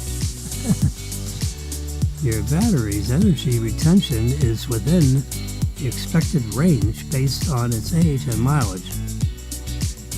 Your vehicle's high voltage battery, like all rechargeable batteries, become less effective over time due to aging and usage. To extend its energy retention, keep your vehicle plugged in when not in use and charge to the recommended limit. See the owner's manual for that information. Yeah. All right, battery is healthy. It's kind of like, so, the only magic when you buy an electric car is,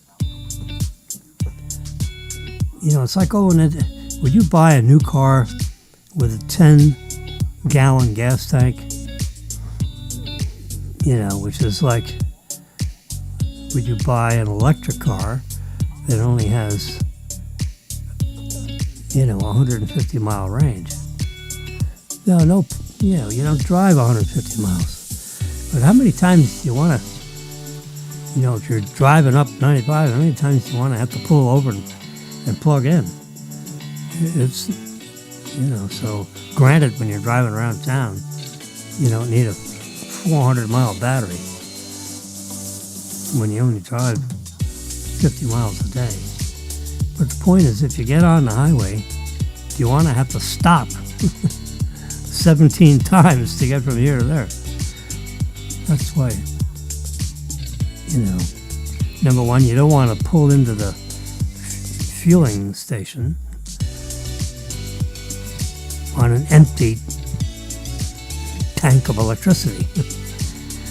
You want to give yourself a 10% margin of victory, so to speak. So when you get down to your last 50 miles worth of range, in your battery, you want to start looking to plug in, you know, because if you pull into a particular place and someone vandalized the chargers, you won't be able to plug in anyway. They fill up pretty quick. You know, you pull into one of those charging spots with a 300-mile battery that we have. I would prefer a 400-mile battery, quite frankly, because when I buy a car, I want to, if possible, I want a 20-gallon gas tank. You know, you get 25 miles per gallon. You get 20. So if you got a 17, 18, 19, 20-gallon gas tank, you know, your range is like 450, 500 miles. Yeah. But you don't want to have to fill. There are a lot of gas stations all over the place, but you don't want to have to fill in. You don't want to have to stop too often. You want to be able to drive, you know, a couple, 3 hours, 4 hours, let's say. You know, every 4 hours, every 4 or 5 hours, you need to stop and relieve yourself and get a cup of coffee, get a iced tea, you know, get a little thing of popcorn, whatever. Well, your car is filling up with energy, whether it's electric energy or gasoline, one kind of energy or another. The advantage of the electrified car is that the EPA and so forth has all kinds of filters and so forth that control the amount of discharge that the electric power stations have, if they have any. And if it's a nuclear power station, there's no discharge into the atmosphere. So obviously, if our entire country was electrified with nuclear reactors instead of this burning jet fuel number 2 or kerosene or coal-fired furnaces that boil water, produce steam generators. So it's either steam generation or nuclear generation of electricity.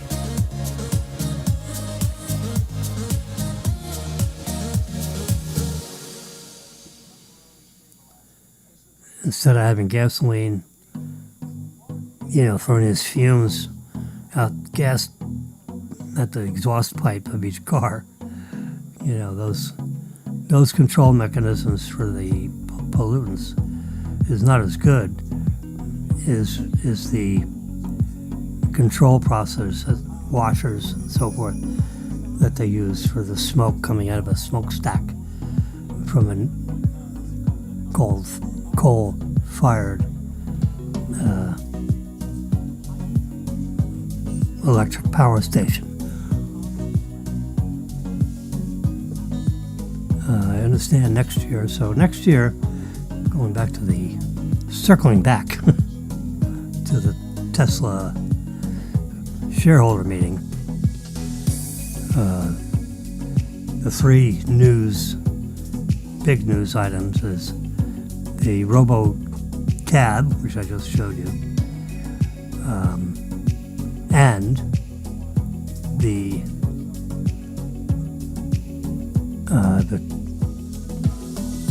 commercial truck, you know, for big trucking, pulling, you know, 80,000-pound tractor trailers.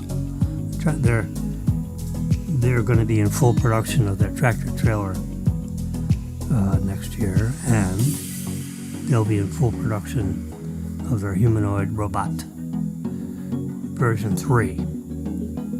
All 3 of those items will begin to be manufactured in earnest in 2026.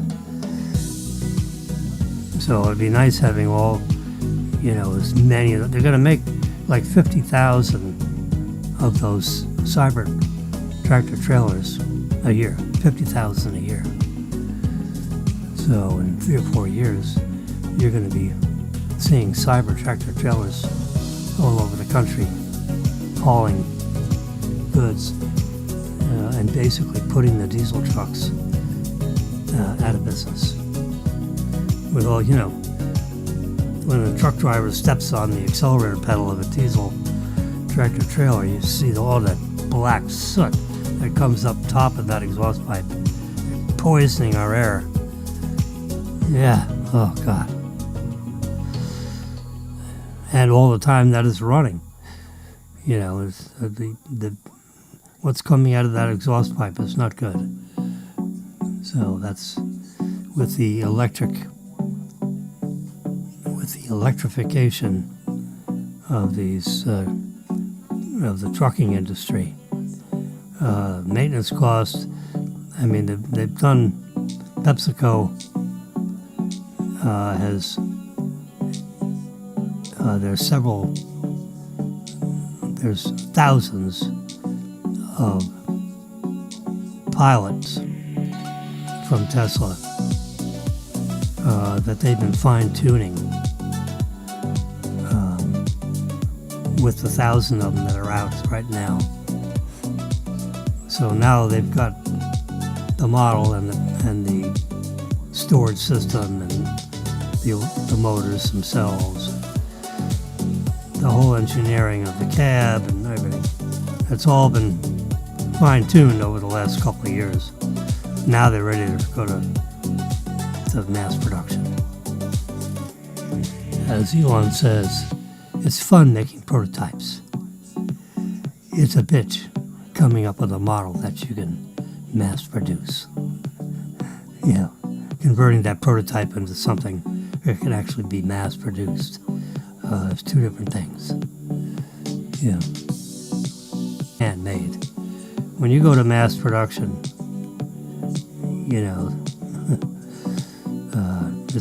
it will not be the same vehicle or model as the handmade one. It's not necessarily better or worse. It's a matter of when you're manufacturing something in a big factory, both design elements are not necessarily the same as what appeared in the prototype. All right, what's my blood sugar at? Up 125. I'm drinking unsweetened iced tea here in my little super duper 20-ounce mug.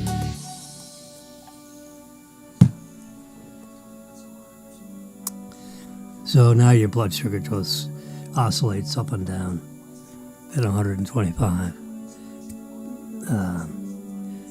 milligrams per deciliter. That's the actual. There we go. The line is flattening out there. You can see the graph.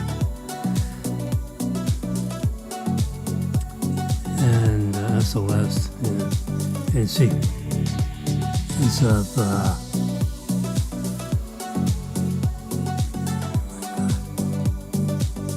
So it peaked at around 2 a.m.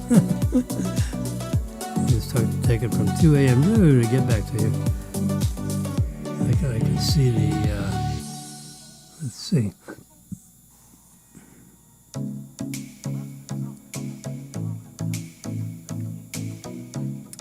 We touch this one. This one right here. Gluru, G-L-U. G-L-U-R. Gluru. That's the app. This is what sends the information to my watch. You got to go through 2 stages of actually getting stuff into the watch.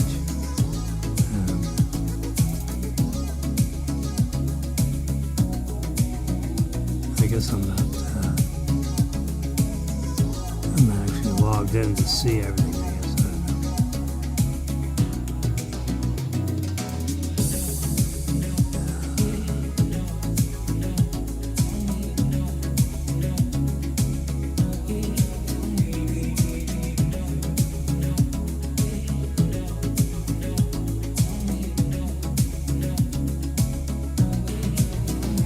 Yeah, you gotta set these up. I haven't set this up for this iPad.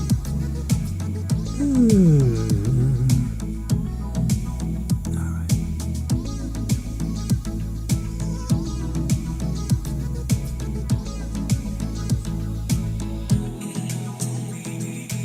Release notes. Alright.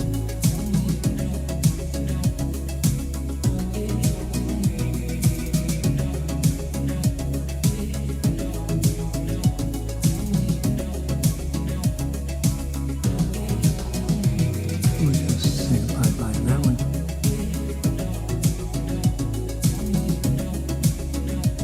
Now this is coming off of this app right here. There we go.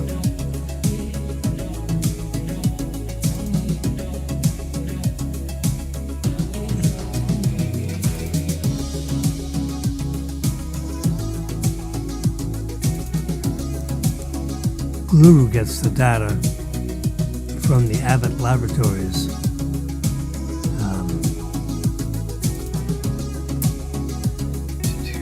This right here.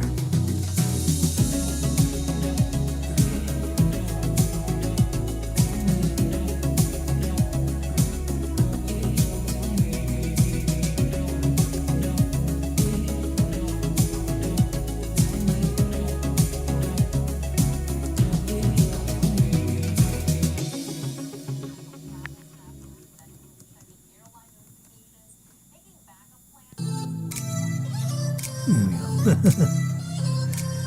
It doesn't go over. Yep, there it is. 1:35 a.m. was over 300. And it goes. It was at 1 a.m. I went to bed. 1:30. 1:30. Still binge watching the show. Oh boy. Anyways, touch that. Get out of there. That's the 125, yeah.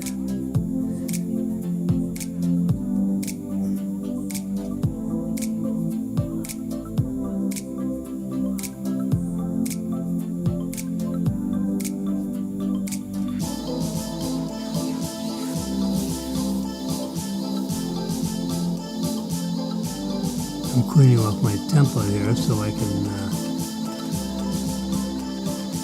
see what's going on here.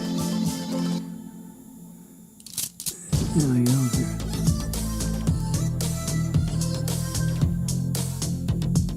Now they're 150 miles away. 2 hours and a half. So, 2, 3, 4, maybe here at 4 o'clock. Approximately. Yeah, we're getting all set now. Our journey to Boca Raton. Because we're over here. Yeah. The tip of Florida. You go on I-75. So they're coming this way. Coming over the causeways and all this stuff.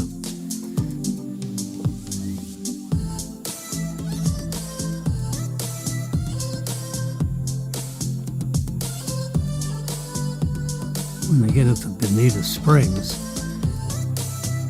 Sam and Bob will head that way, and Mel and Daniel will head south to Golden Gate. Come around and get on I-75. Yeah. They got Miccosukee. They'll be stopping at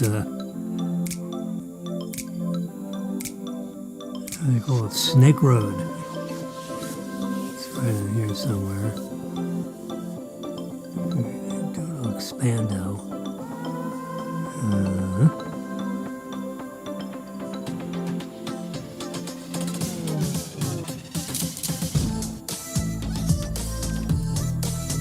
This is probably, yep, see Snake Road? Mikosuki Service Plaza. And they got right there, see all that solar business? There's 1, 2, 3, 4, 5, 6, and there's like 12 stalls. They're solar energized, and you plug in. See Tesla supercharger. There's 12 spots there. Open in maps. There we go. 12 chargers. Now in the car it'll tell you how many are open. Hold on. We want satellite view. So we can see the actual solar cells that are up there. And if it's cloudy out, it's connected into the Mikosuki electrical grid, if you will. So there's always several. See, when this satellite picture was taken, there were 2 cars visibly in there. And then you walk over to this building, which is, close. It's 200 or 300 steps away. And you just go in there and get some iced tea, Diet Coke, whatever.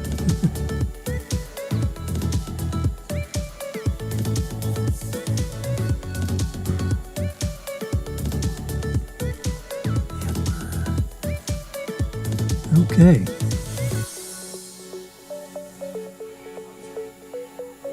So I've been yakking here with you guys for 2 hours and 8 minutes. You see this little, get this microphone out of the way a little bit. You see right over there, 2:08, 24, 25, 26, 27. The time is 1:38. You can see the clock right there. 1:38 in the afternoon, and the elapsed time is 2 hours and 8 minutes. I think everybody's connected. Anyway, so you saw Snake Road. When they get to Snake Road, they're about, I'd say, an hour from home.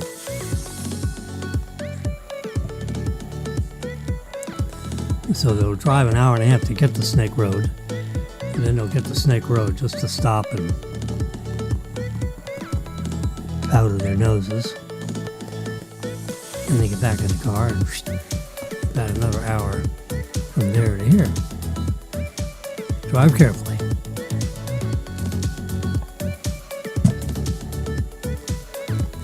Now you notice in the background we have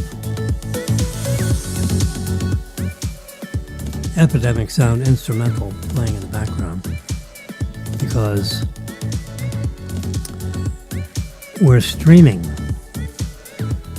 and streaming is like having all these bits and bytes going through a hose, and you want to make sure the hose always has something dripping through it.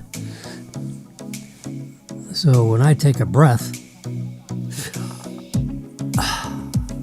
there's music in the background, so there's always something streaming. Because if the connection senses that there's nothing dripping coming through the pipe, it might disconnect. And you think we're simulcasting over 3 social networks at the same time, live. You can call in, you can send me a text. Say, what's going on? I see you right on my phone here.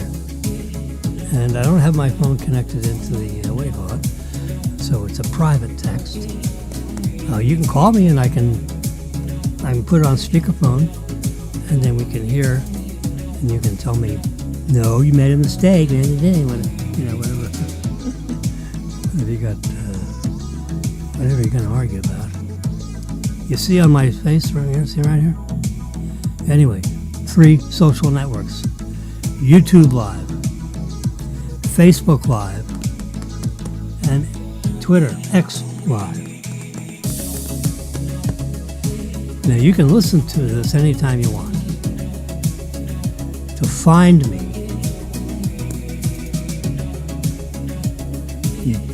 the key words would be FAU for you. F like Florida Atlantic University, the number 4, U. FAU for you. So when you get to YouTube, I'm touching YouTube right now. You can see it right up on your panel here. There we go. And here's some Optimus. Oh, yeah. So I have a little thing on the side, down on the bottom here, and you can learn more about Optimus 3 robots. I will do that some other time.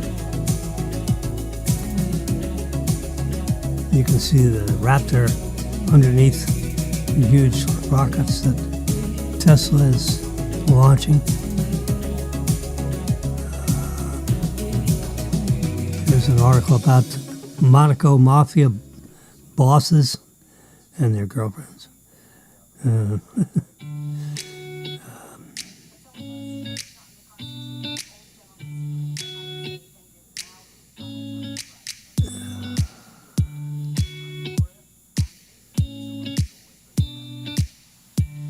Did Clint Eastwood pass away? He's behind a fortune that makes his family cry. He's giving away his entire fortune, $400 million. He said, it's not my money. All I did is act. They paid me to act, but it's your money. I'm going to give it back to you. So he gave it somewhere.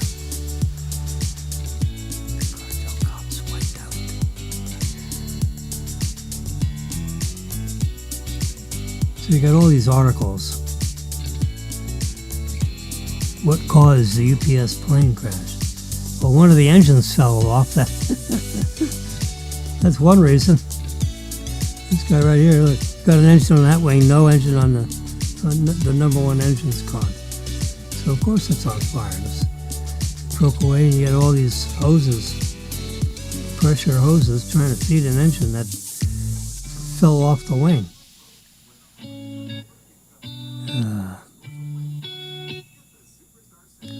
Anyway, we're here at YouTube, and where's their search? So see the magnifying glass right here? Touch that. Oh, right in the search box. Type FAU for you. Do that. FAU for you 2025. Do that one. Look at that. Here's my...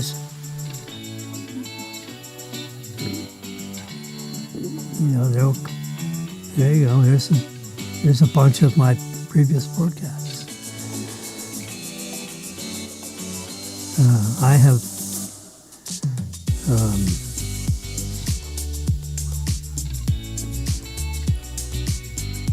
there's a counter... somewhere. Let's see, where do I see that? Maybe it was it's 1:45 at the bottom of the Facebook page. Anyway, I understand that I've had 140, views of these old sessions. Now, some people tune in for 1 minute, found out they got the wrong place, or But anyway, you can touch on any one of these. And here's these old sessions. Now, some people tune in for. Yeah, so this is actually the live broadcast. 1 minute. I don't know if they got I'm doing this. And you can see about a second later it does it there. But anyway, you can touch on any one of these. And here's so you can see 145. Now, some people 59 up there. Yeah, so 145.42. So it's behind because and you can see about a second circling around through. But anyway, you can touch on any one of these.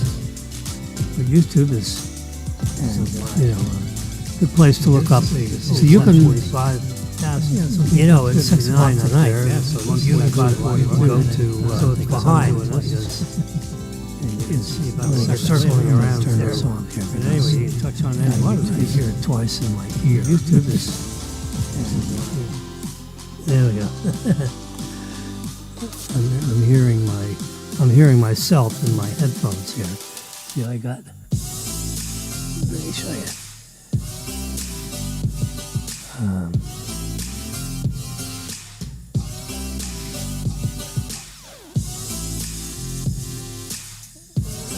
Let's see. I'm trying to go full screen. There we go. You can see the top of my iced tea.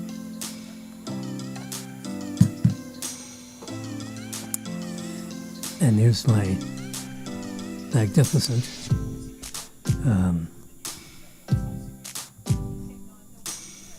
SM7B podcasting microphone from the Shure company. And you'll notice almost all of the best podcasters have the Shure SM7B microphone. It's the best in the business. It costs a couple $100. So pay the extra $50 and get the best there is. What the heck? Buy once. Yeah.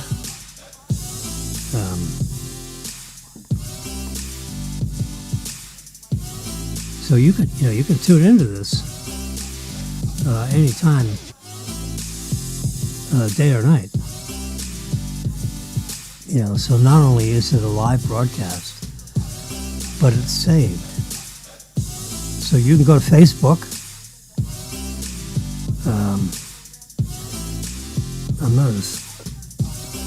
I actually get more people coming from Facebook. Now in Facebook, where's there's a little magnifying glass there. Let's do FAU for you. Press enter.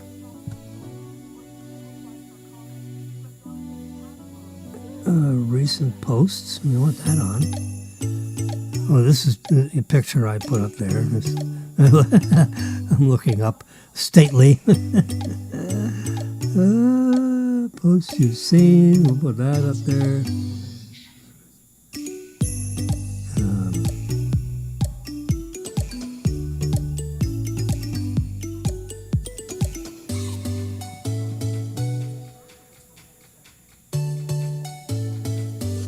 Let's go here.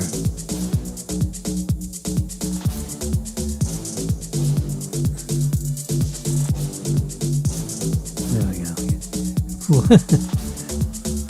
That's the building looking. This is Palmetto Place. This is a picture right outside my balcony. I look northeast from my balcony, and that's what I see. If I look east, I can see the ocean. See, here's the 8th. That's today. So here's today's. See? You can press right on it and start today's broadcast. Here's one I did on Thursday.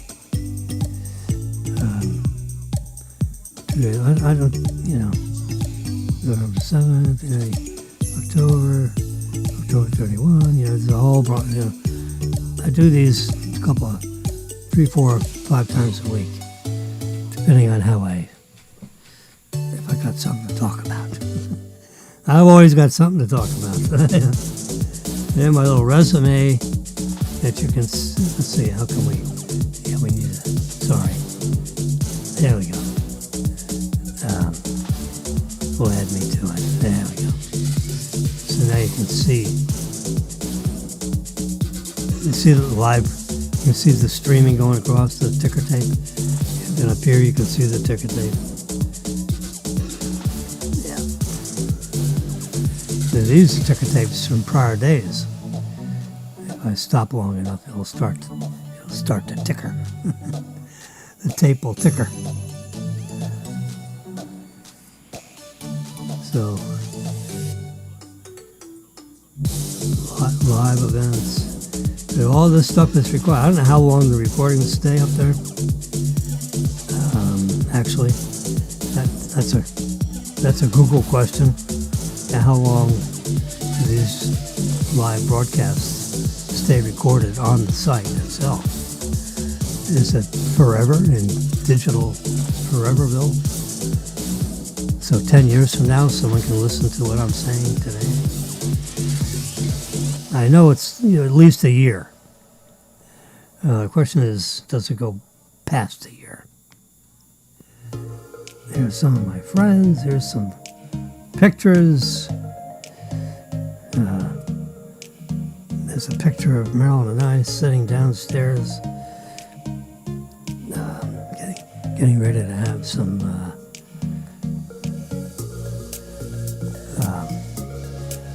Asian food.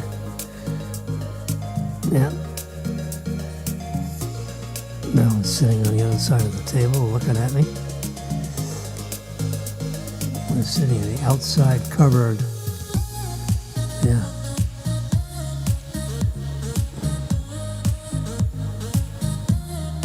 Nice spot.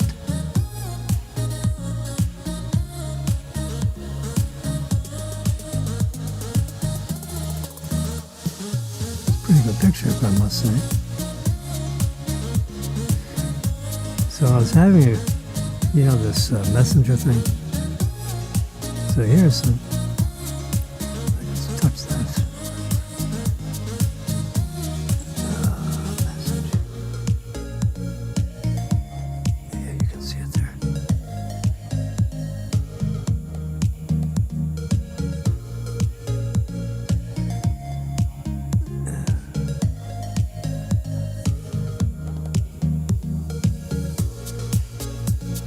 Not too sure. Anyway, I mean, these social networks are unbelievable.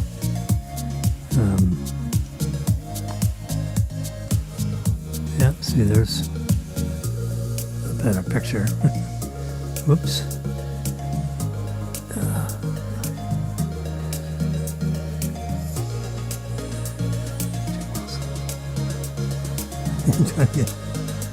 Anyway, but these social networks, they're looked at by people all over the world.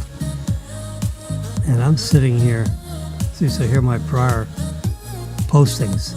Most of everything I put up on Facebook is this broadcast stuff. Because this is what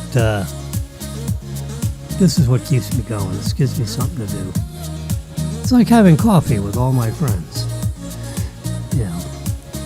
A couple-hour conversation every couple of days. Come on, have some coffee with Jimmy.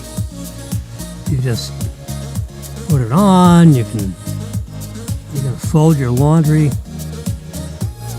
You get one of these iPhones with I've got this phone that just, let's get this off here. Oops.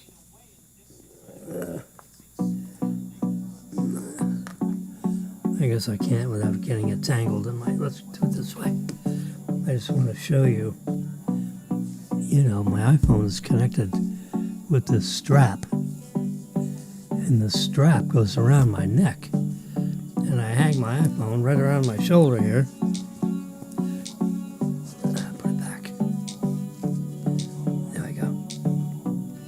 I have headphones on with the wire, so it's hard to, I have to unplug myself. Anyway, so here's the iPhone with the strap. It's hanging around my neck. So in theory, you could have that on a speaker and have this playing while you're walking the dog. Yeah, one of my favorite guys, Marco Rubio. Yeah, he's a tough guy. I like him. He was our state senator for like 10 years, and now he's Secretary of State of the United States of America. He's giving a speech at the Charlie Kirk memorial that they had. They filled an auditorium with 30,000 people. So he's giving a speech. So I reposted that speech that he gave.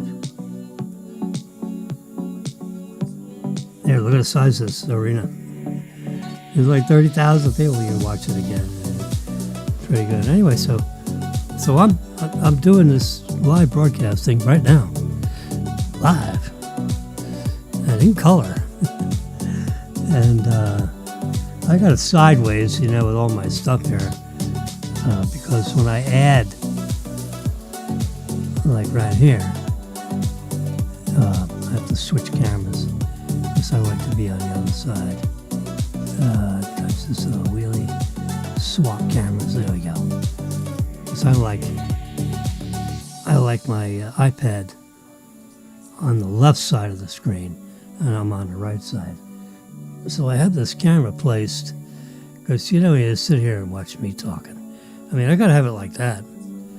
And then you see, I'm not that pretty a picture, so. So I actually have the camera turned this way a little bit, because I want to get the time of day. See, like right there? So it's 1:58:02 right over there. And actually, that's Marilyn's iPad that's over behind my MacBook. Amazon has a great sale, by the way. Amazon of the MacBook Airs.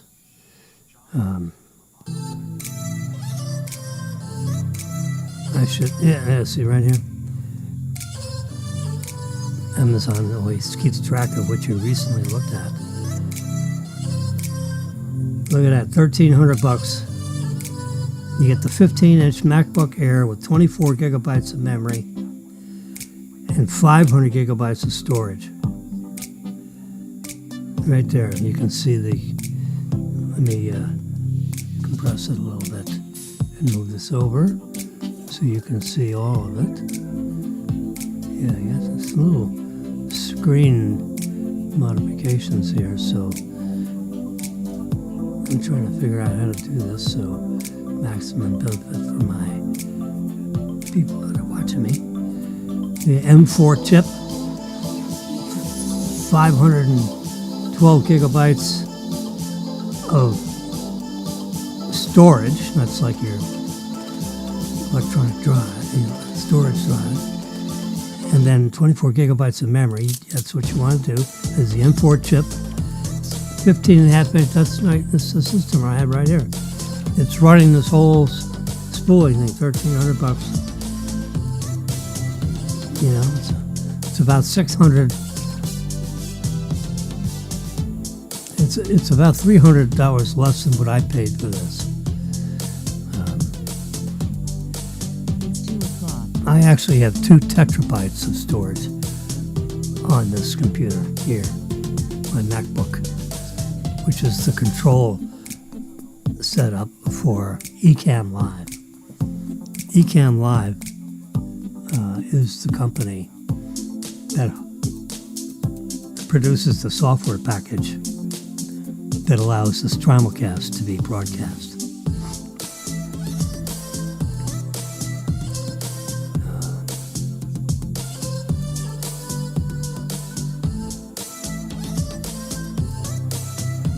But anyway, this Apple MacBook Air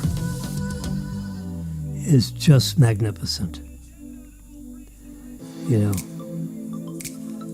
it's good, it's fast, it's clean. You know, every couple of months or every month they update the software. It's safe. It doesn't get any viruses. Windows is so buggy and virusy. You know, it's really. This is the laptop right here. I have it set up in front of me on like a stanchion. So instead of having this screen, that right there is my screen because I have it. So the screen is vertical. I have it on a stanchion that holds the keyboard up. I have the keyboard covered with these this is right here because it uses up a lot of digital real estate. So I just covered that up because I use my iPad with its keyboard because the iPad is so much better to look up stuff and it won't interfere with my transmission on the Ecamm Live. So for searching the internet, I have this wire right here, runs right around, and it goes right in to my MacBook. And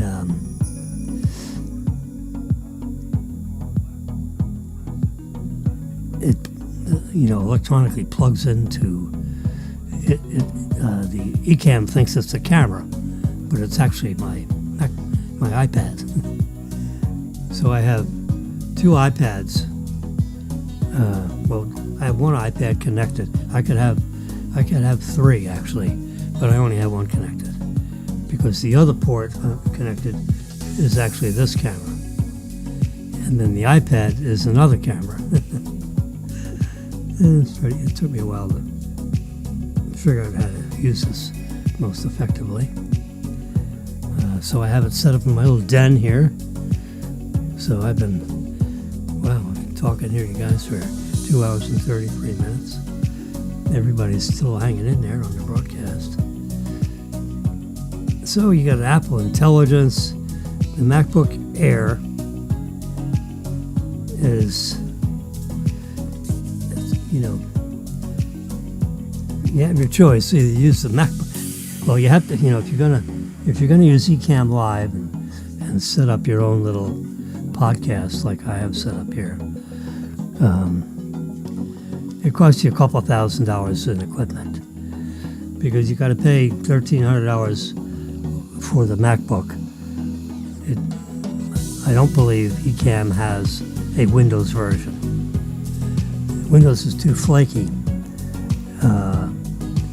and I don't think there's enough users for Ecamm to spend that engineering time to re-engineer their software to work on Windows. So if you're going to use Ecamm Live to broadcast your signal into the 3 social networks or 2 social networks or 1 social network,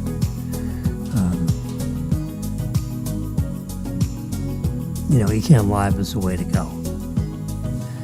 So between the microphone stand, you have a soundboard over here. So that's $1,500 for that, another $500 for that. That's $2,000. The other $2,500. You're in business, and you can be on the air, chit-chatting with all your friends every day, or every other day. Marilyn's still working at the bank, so when she goes to work, I diddle-daddle and get her off to work, and I'm here. I'm over 80, right? So I'm not going anywhere. So what keeps me going is I read a lot about all the technology and news and stuff. So that gives me things I can talk about. And when I look at things I talk about, I do screen captures So like here's a picture I took off one of the news sites that I look into. It's called 9 to 5 Mac 9 to 5. 9 to 5 Mac. You can look it up on whatever device you're using. And here's all the big sales that came out on Amazon. The entire M4 MacBook Air lineup just hit Amazon at new all-time low pricing. $250 off of everything. So you can see the was and is. And the bottom of the list, 15-inch MacBook was $1,600 and now it's $1,350.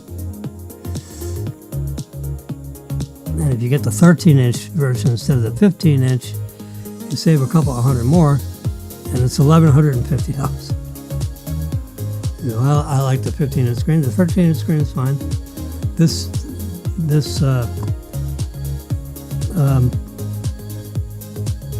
what do you call it? iPad, which I have connected to a keyboard. See, this is the iPad. It's 6 millimeters thick. It magnetically attaches to this keyboard. There you go. Lights up the keyboard. And this plugged into my, you're seeing it right here on the system. There we go. Just move that over. So I have all these pictures. So I actually went to the Amazon site. There it is. This is the 9 to 5 talking about the Amazon. So I actually went to the site. There it is. Was $1,600, now $1,350. Yep. And that's configured without the Apple. You want to get the Apple service agreement. It cost you, I think $15 a month. And, you can drop it. You can, it's accident protection, any kind of service you need. You need to call them and ask about anything. You got unlimited tech support. They give you tech support anyway. So you, instead of, buying it through Amazon, you might as well just get your MacBook Air computer, like I'm showing you here. There's a front-facing camera of 12. I actually have that camera covered up because the front view is not very attractive. And I can show you. I'll show you quickly. Any of you guys that have lasted this long are entitled to. There you go. There I am. Full face view. As scary as it is. Yeah, so I basically, so I covered him up. And we just see a sideways view. You can see the little green light there, but I have a little piece of blue tape over it. So now you see blue tape. Instead of, I cover that up and up. You're going to read peekaboo. No, I don't think so. No, we don't want to see Jimmy. We're going to see him sideways. See him looking this way. See my headphones, my sideways view. Yeah. If you call in and want to see that full view, I'll open up that camera. But you gotta call in and tell me to do it. Otherwise, I'm staying portrait mode sideways. There we go. So I basically clip these pictures. So here's that Amazon selling the MacBook M4 MacBook Air. It was on, see, Flipboard with that big F red F in the corner? That's Flipboard, which is a great software program you can put on your iPad if you have an iPad.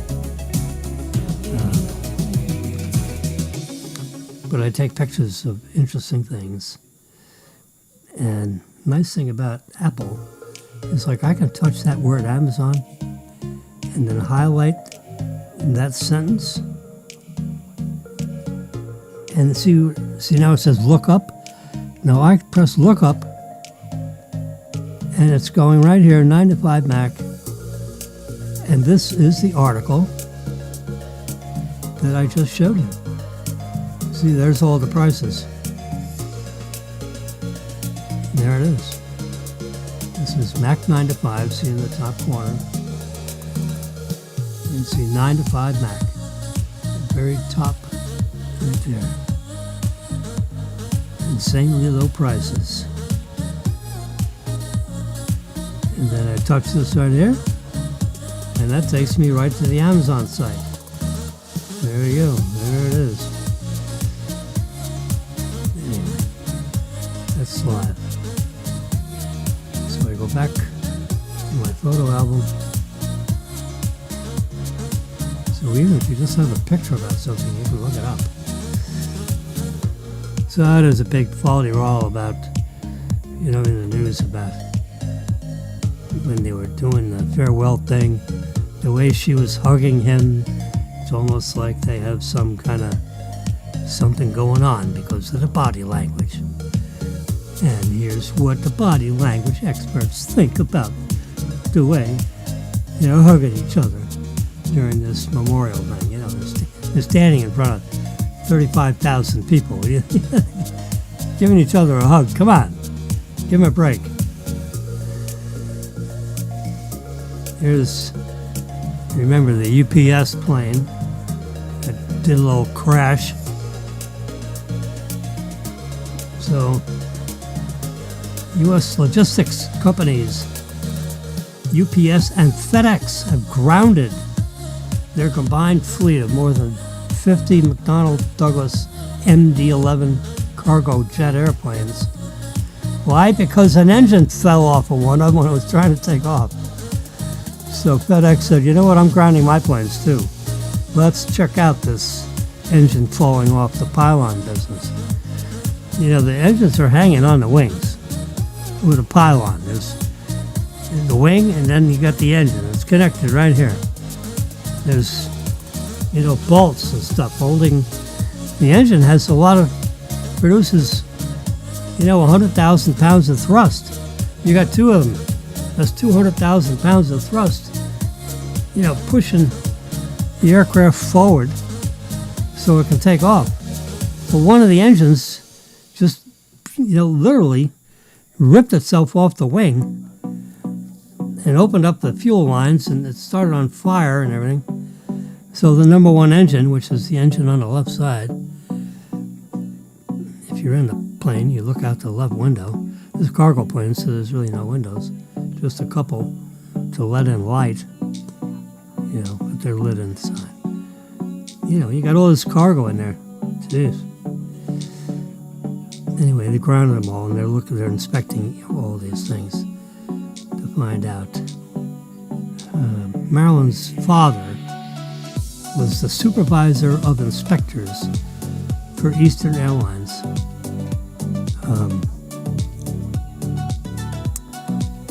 And this is McDonnell Douglas was bought, I understand, was bought by Boeing a number of years ago. It's 2:15.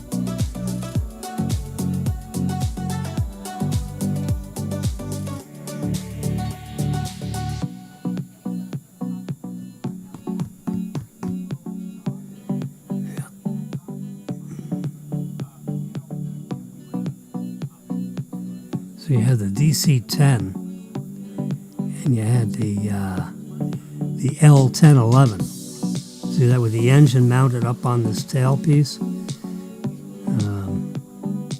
That was the Lockheed, I believe.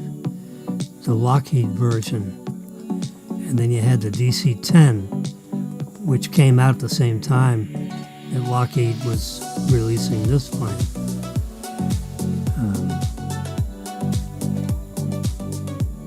And I remember Mr. Murray telling me that he liked the DC-10 much better. The pylons are stronger, bigger bolts, thicker gauge metal, for all the structural stuff. And he was in charge of the inspecting team looking over. Every 500 hours, they basically take these things apart and make sure everything's bolted properly, make sure if there's stress cracks, the metal pieces are replaced, the pylons, things, all this stuff is held together with, metal and bolts and welding and all that. So, rivets. The engines themselves, you walk inside the engine, they're big. Engines are huge, Rotate, you put your finger on it, turn the blade, and the thing is huge. They will rotate. The bearings are so precise that you can sit there and have a conversation. The blades are still slowly rotating because you put a little energy on a blade to make it rotate.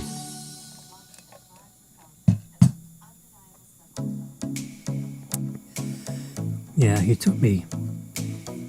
invited me into the Eastern Airlines big building where you inspect these planes. I was very interested in everything he did. So he was good enough to give me a personal tour of everything. He'd show me everything. He gave me the... I wish I had, an iPhone with me so I could have recorded it. It was spectacular. So I remember a lot of things, but I don't have any photographic or video record of that anyway. So they've grounded the planes and they're going to find out what the hell's going on. They'll probably find some stress cracks. Or was there some devious... Did somebody unscrew some stuff, They're the most beautiful pens in the world. Fountain pens, look at that. I remember writing with a fountain pen 30 or 40 years ago. Y-A-R-D-O, Yardle. There you go. Probably a gold pen with the gold cap, fountain pen, the three most beautiful pens in the world. So, now I don't have the whole story here, I just have a picture of the cover of the story. But remember what I said, because it's a picture, I can touch on the word and highlight that whole sentence like I'm doing right now. And then say, look up. Three most beautiful pens in the world. There we go. Here's the whole story. Everyday objects that are actually design masterpieces.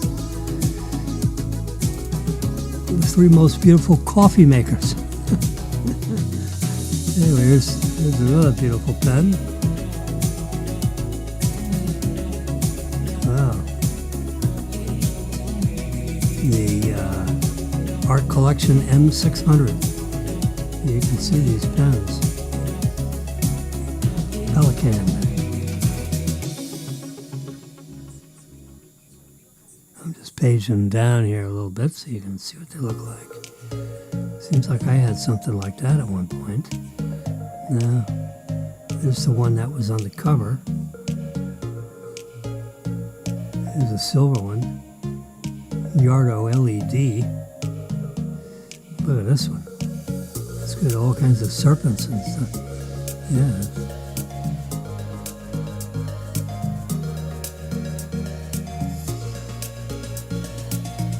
Mont Blanc. There you go. They have one.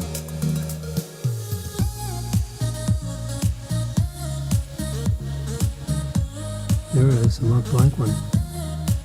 And then and it has a little pump where you can put this in an ink well and suck ink up into the pen. A little plunger action. I had one of these for sure with a roller ball. Yeah, these are, yeah, $500 items today, probably.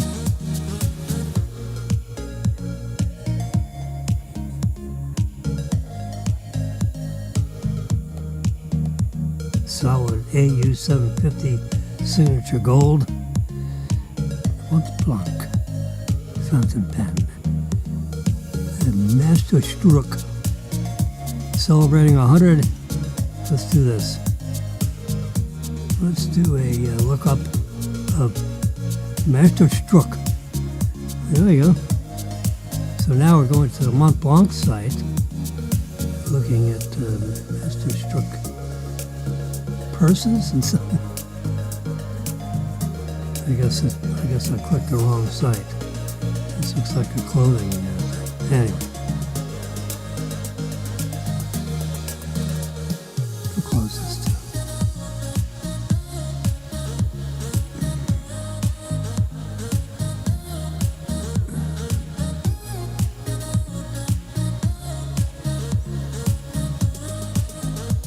Our photographic album. There we go. So this gives me senators, there you go.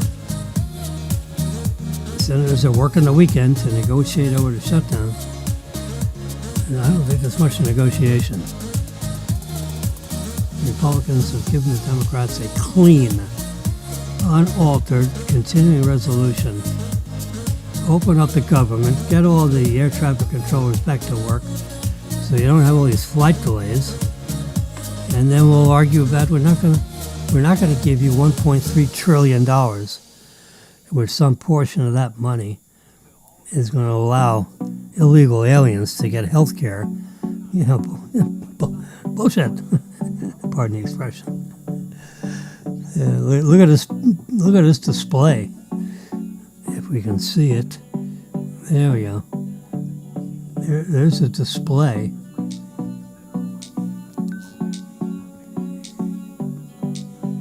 On a BMW, because I see the BMW logo there. So that's a big touchscreen that goes all the way across the dashboard.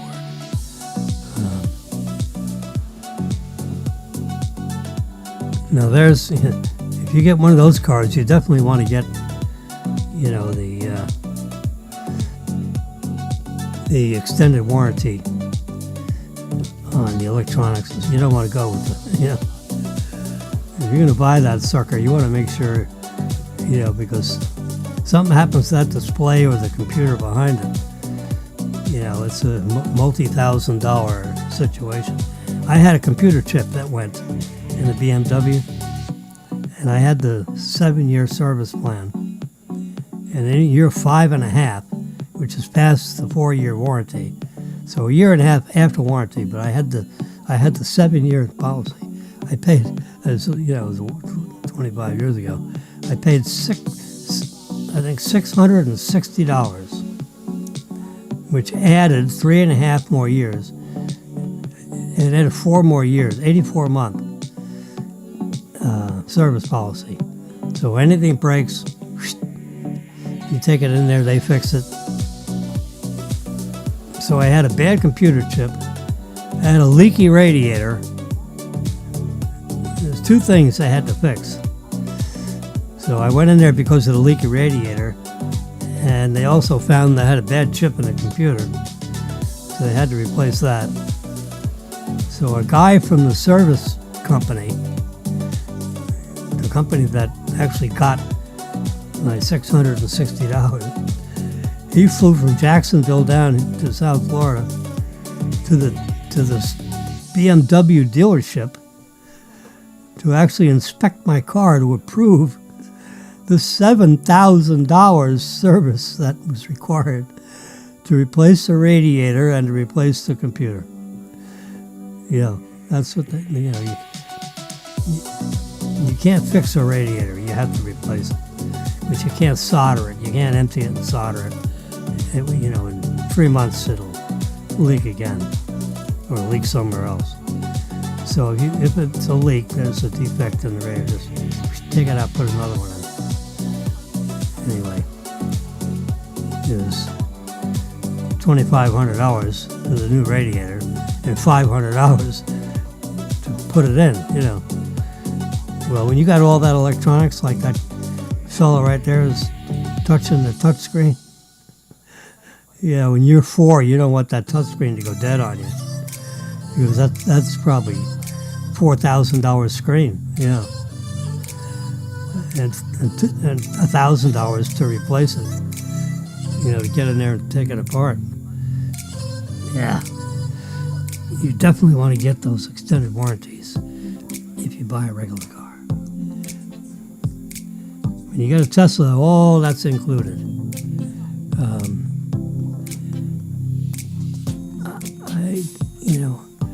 I don't even think they offer. When you get to be within 90 days of the end of the warranty, you can buy extended service 90 days before your warranty expires to extend the warranty. And I don't know what it costs.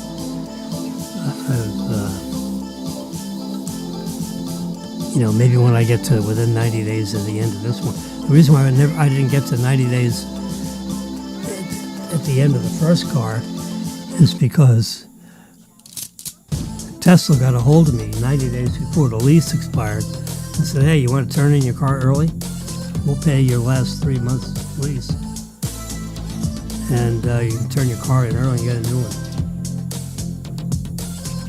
I said, Marilyn, probably ought to do that deal. What do you think?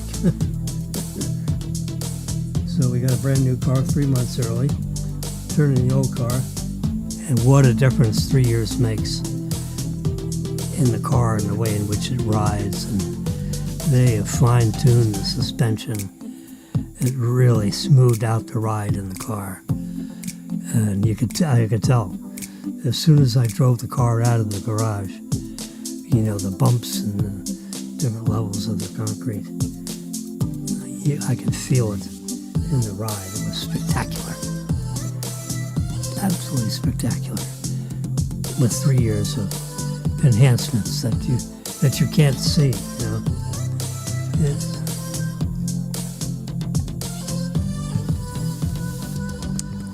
That's why when you get these electronic devices, not so much computers or iPads but like cell phones, we're on an annual plan. We can replace a phone anytime we want to. And then you just give AT&T the old phone, they give you a new one, and restart the installment plan. So it's like 30. They take the price of the phone. Let's get my computer out of here. So let's say clear everything. Let's say the phone costs $15.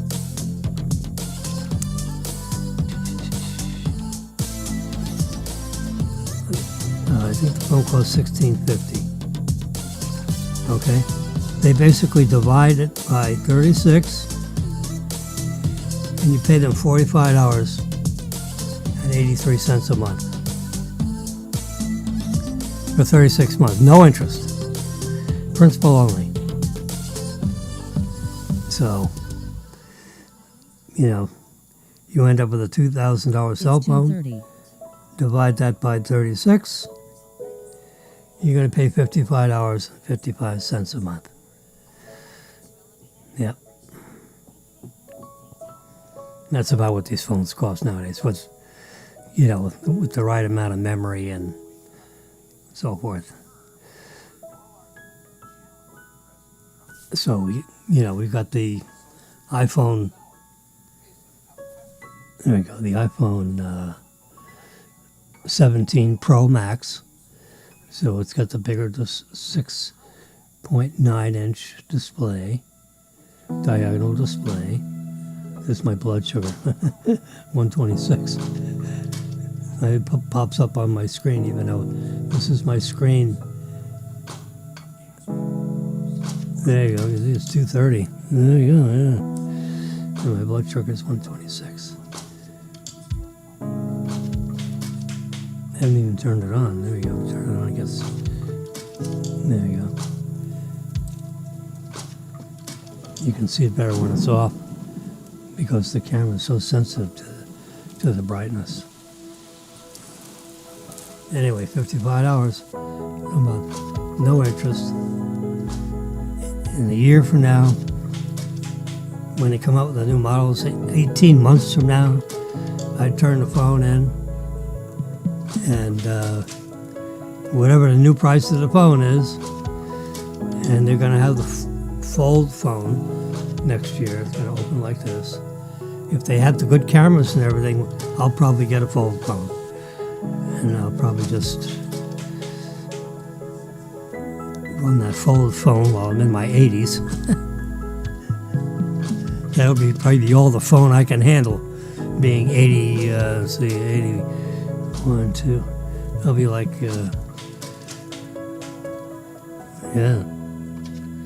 just got this one, right? So I'll be 83 when the next one comes out. No, next year it's the fold, so I'll be 81. And 81. So 81 to 84.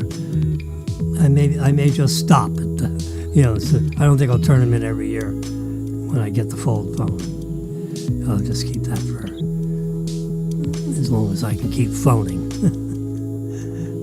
And then you essentially have a phone with an iPad, kind of like all in one. And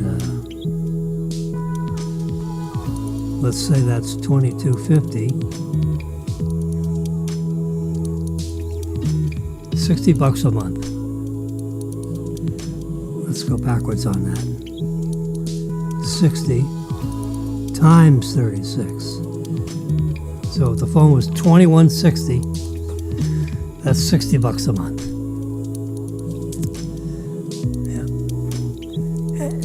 Yeah. So you basically pay $60 for the 1 month, which you pay in advance,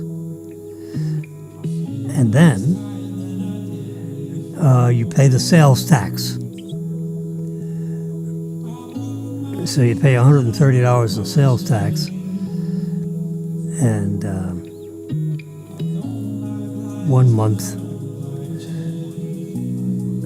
lease payment because you pay in advance. So it costs you $200 to get into your new phone. Yeah.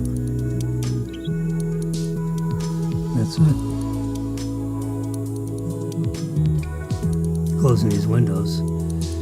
All right, let's see where Marilyn and Daniel are. Let's close that out and start over.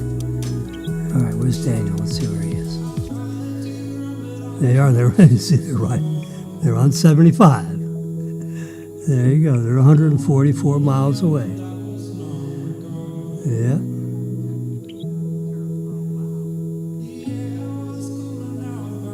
There you go. They're moving down the road. They're 2 hours and 8 minutes away. So they're 4:30 or so when they get here. They spend a little extra time in Sanibel having breakfast or brunch or whatever they had. They went to some nice place in Sanibel Island with Bob and Jane. They go to the wedding that occurred yesterday at 5 o'clock. I have some pictures of that. This will show some of those wedding pictures. What do you think? I think there we go.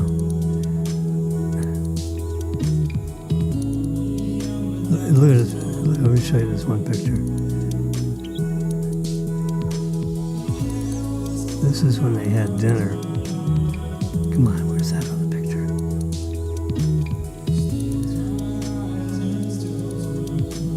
This is... Look at this one. This looks like it was right out of some TV thing. You got big people, little people. These two in the middle are the ones that got married right there. He's like 6'11", and she's like 5'2". There's Daniel, our son. He's 6'4". So you can see he's a good 5 or 6 inches taller than. He's one of the few people that Daniel has to look up to. Marilyn took the shot, so she's not in here. There's Bob and Jane in this corner here. They're the parents of this big tall guy. Yeah. There's the robot from watching here's our little girl cat sleeping in Marilyn's position, keeping her spot warm while I was sleeping in bed last night. There's Marilyn and Jane. Marilyn's on the right.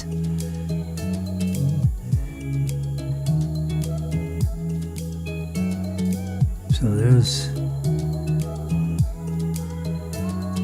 Troy Beatty. Look at him, boy. He's all tuxedoed up. He definitely went to the big and tall man shop for that outfit, huh?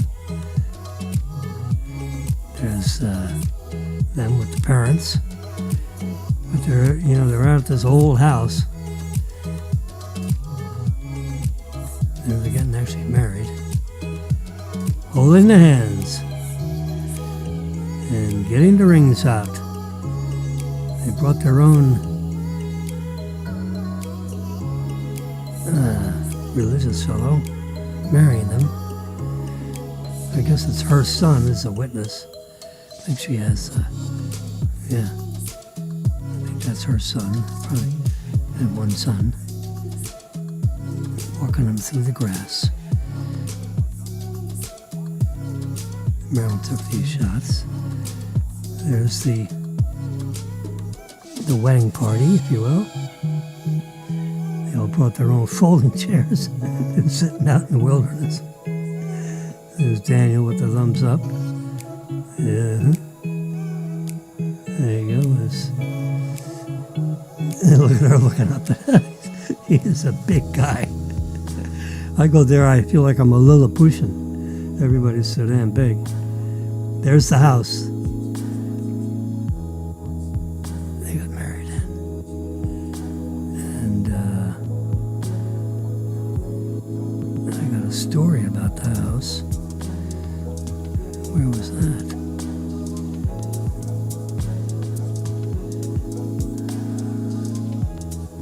Marilyn sent it to me.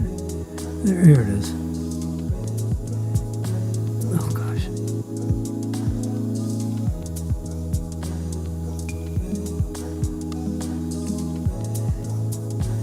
There it is. The touch screens. You touch something, man, and all of a sudden it disappeared. The Francis Asbury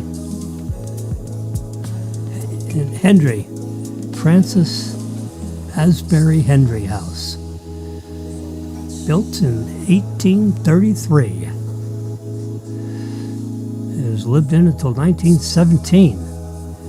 He was an American cattle rancher and politician in Florida, served during the Third Seminole War and the American Civil War in the Confederate States Army. Henry was also a state senator for parts of Lee County and Monroe County, which is now called Henry County, and Collier County, as well as served as a state representative for Lee County for 6 terms until 1904. His nickname was Barry. Captain Henry, he was later called. So they got married in that house. You're wondering why that's out in the wilderness here. There's the front of the house.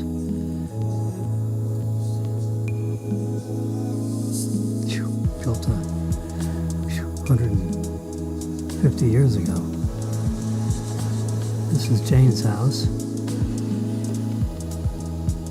I kind of zoomed in on them.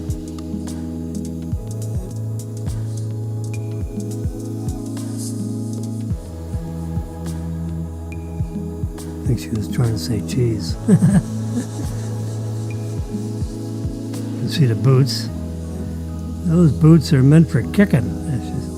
Good old Marilyn, she's a sweetie. So cold-blooded. There you go. Looking down at the boots. I think they're my boots.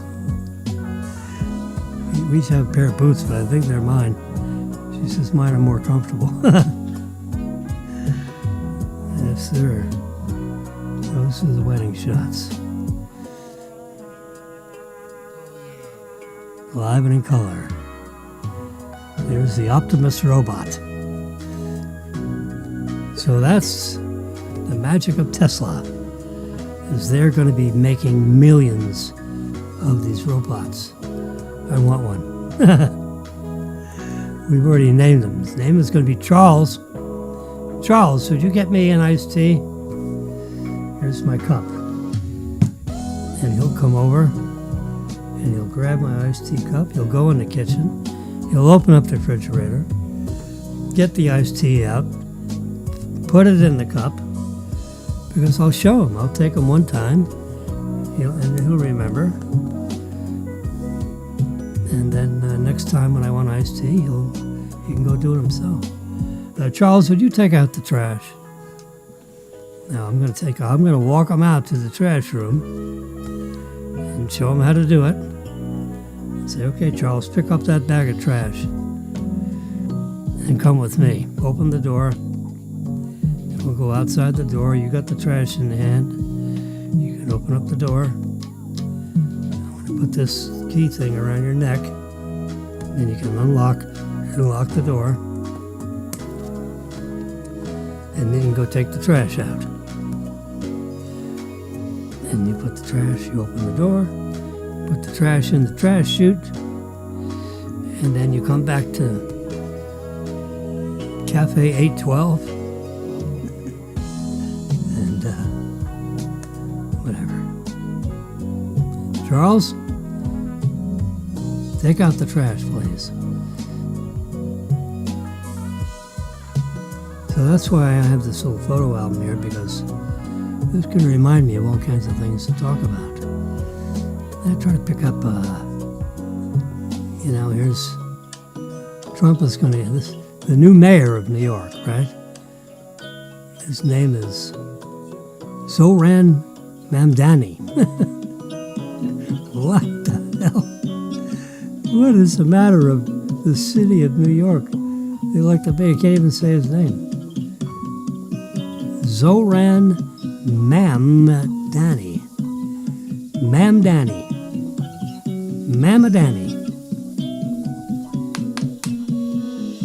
Mamdani has the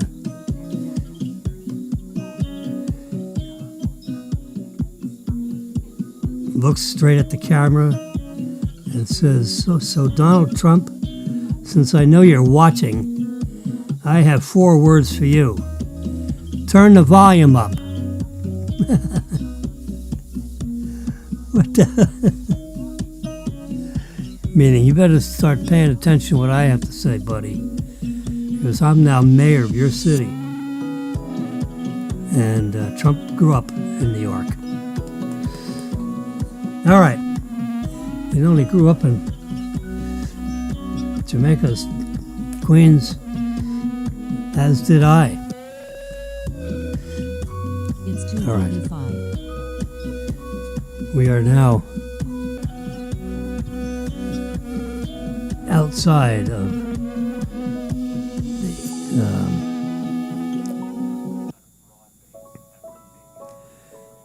we need to get back to Epidemic. There we go.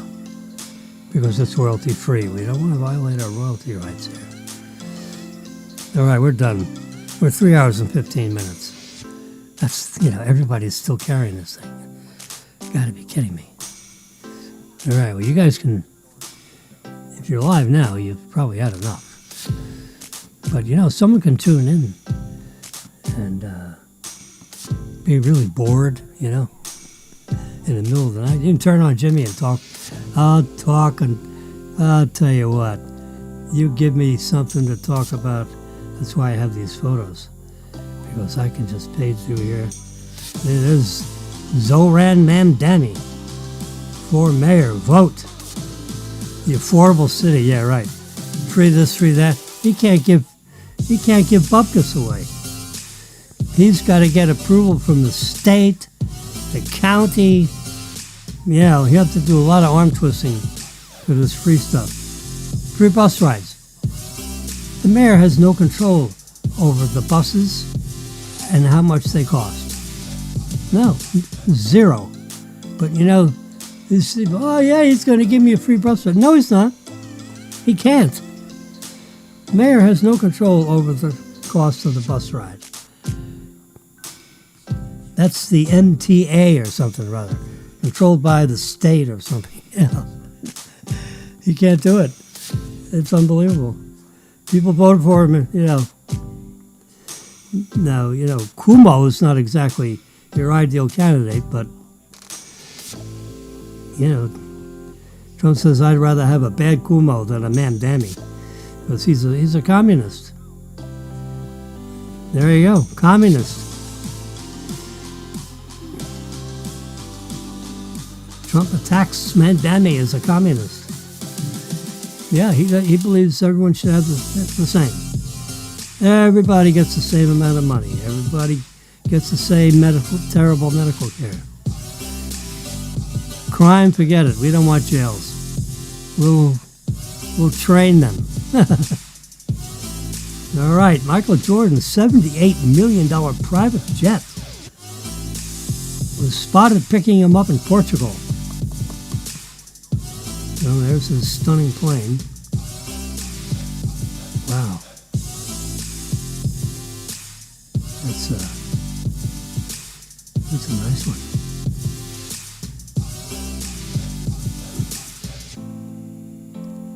I guess that's one of those, I don't know what kind of jet that is.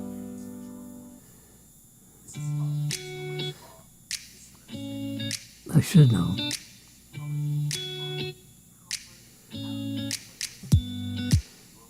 Anyway, that's what I do. I book these pictures. There's senators that work on the weekend. There's Capitol Hill at sundown.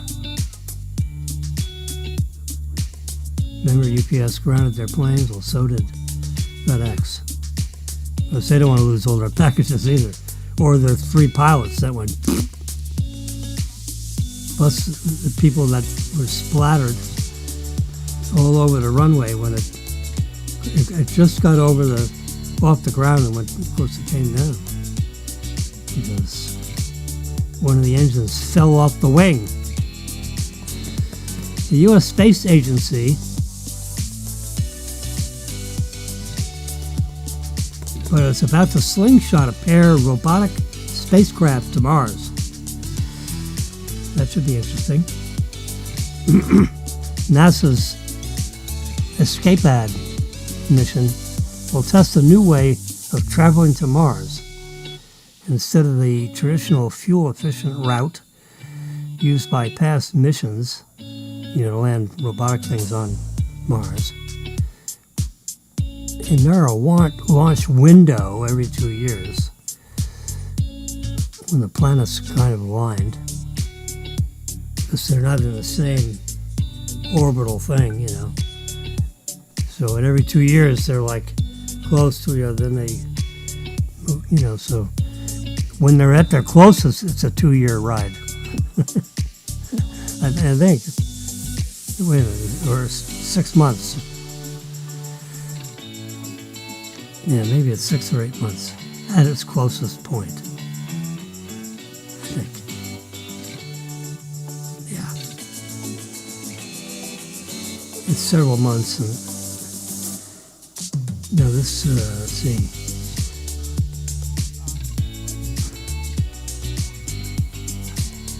Requires special spacecraft, to depart over several months instead of just a few weeks. Yeah. I think SpaceX is going to launch something to Mars. You know.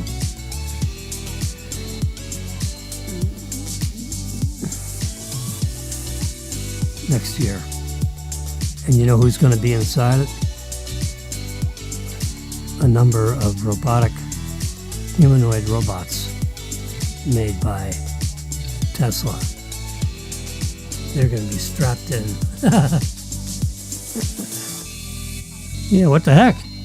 Let them go to Mars first. They don't breathe oxygen. You know, they'll have to be hermetically sealed in a special way so that the dust from Mars doesn't get in their joints, interfere with their movement. But, you know, they can walk around Mars, they can drill holes, they can shovel stuff. You know, they electronically can be connected to the home base, and you tell the robots what to do. And essentially they can start building, you know, whatever structures, enclosed things that when humans finally decide to ride to Mars, they'll have a place to go, to be at. So with their spacesuits, and you know, they'll have airlocks and so forth to get inside the thing that they can go to sleep. You know, there's a gravitational pull on Mars, similar to like Earth. I think it's like 75%. So if you weighed 100 pounds on Earth, you'd only weigh 75 pounds on Mars. Well, I'll Google that. So next time we'll know. They're the two satellites that are going to go around. They're going to slingshot a pair of robotic spacecraft satellites around Mars for some reason. I think they're testing a propulsion system.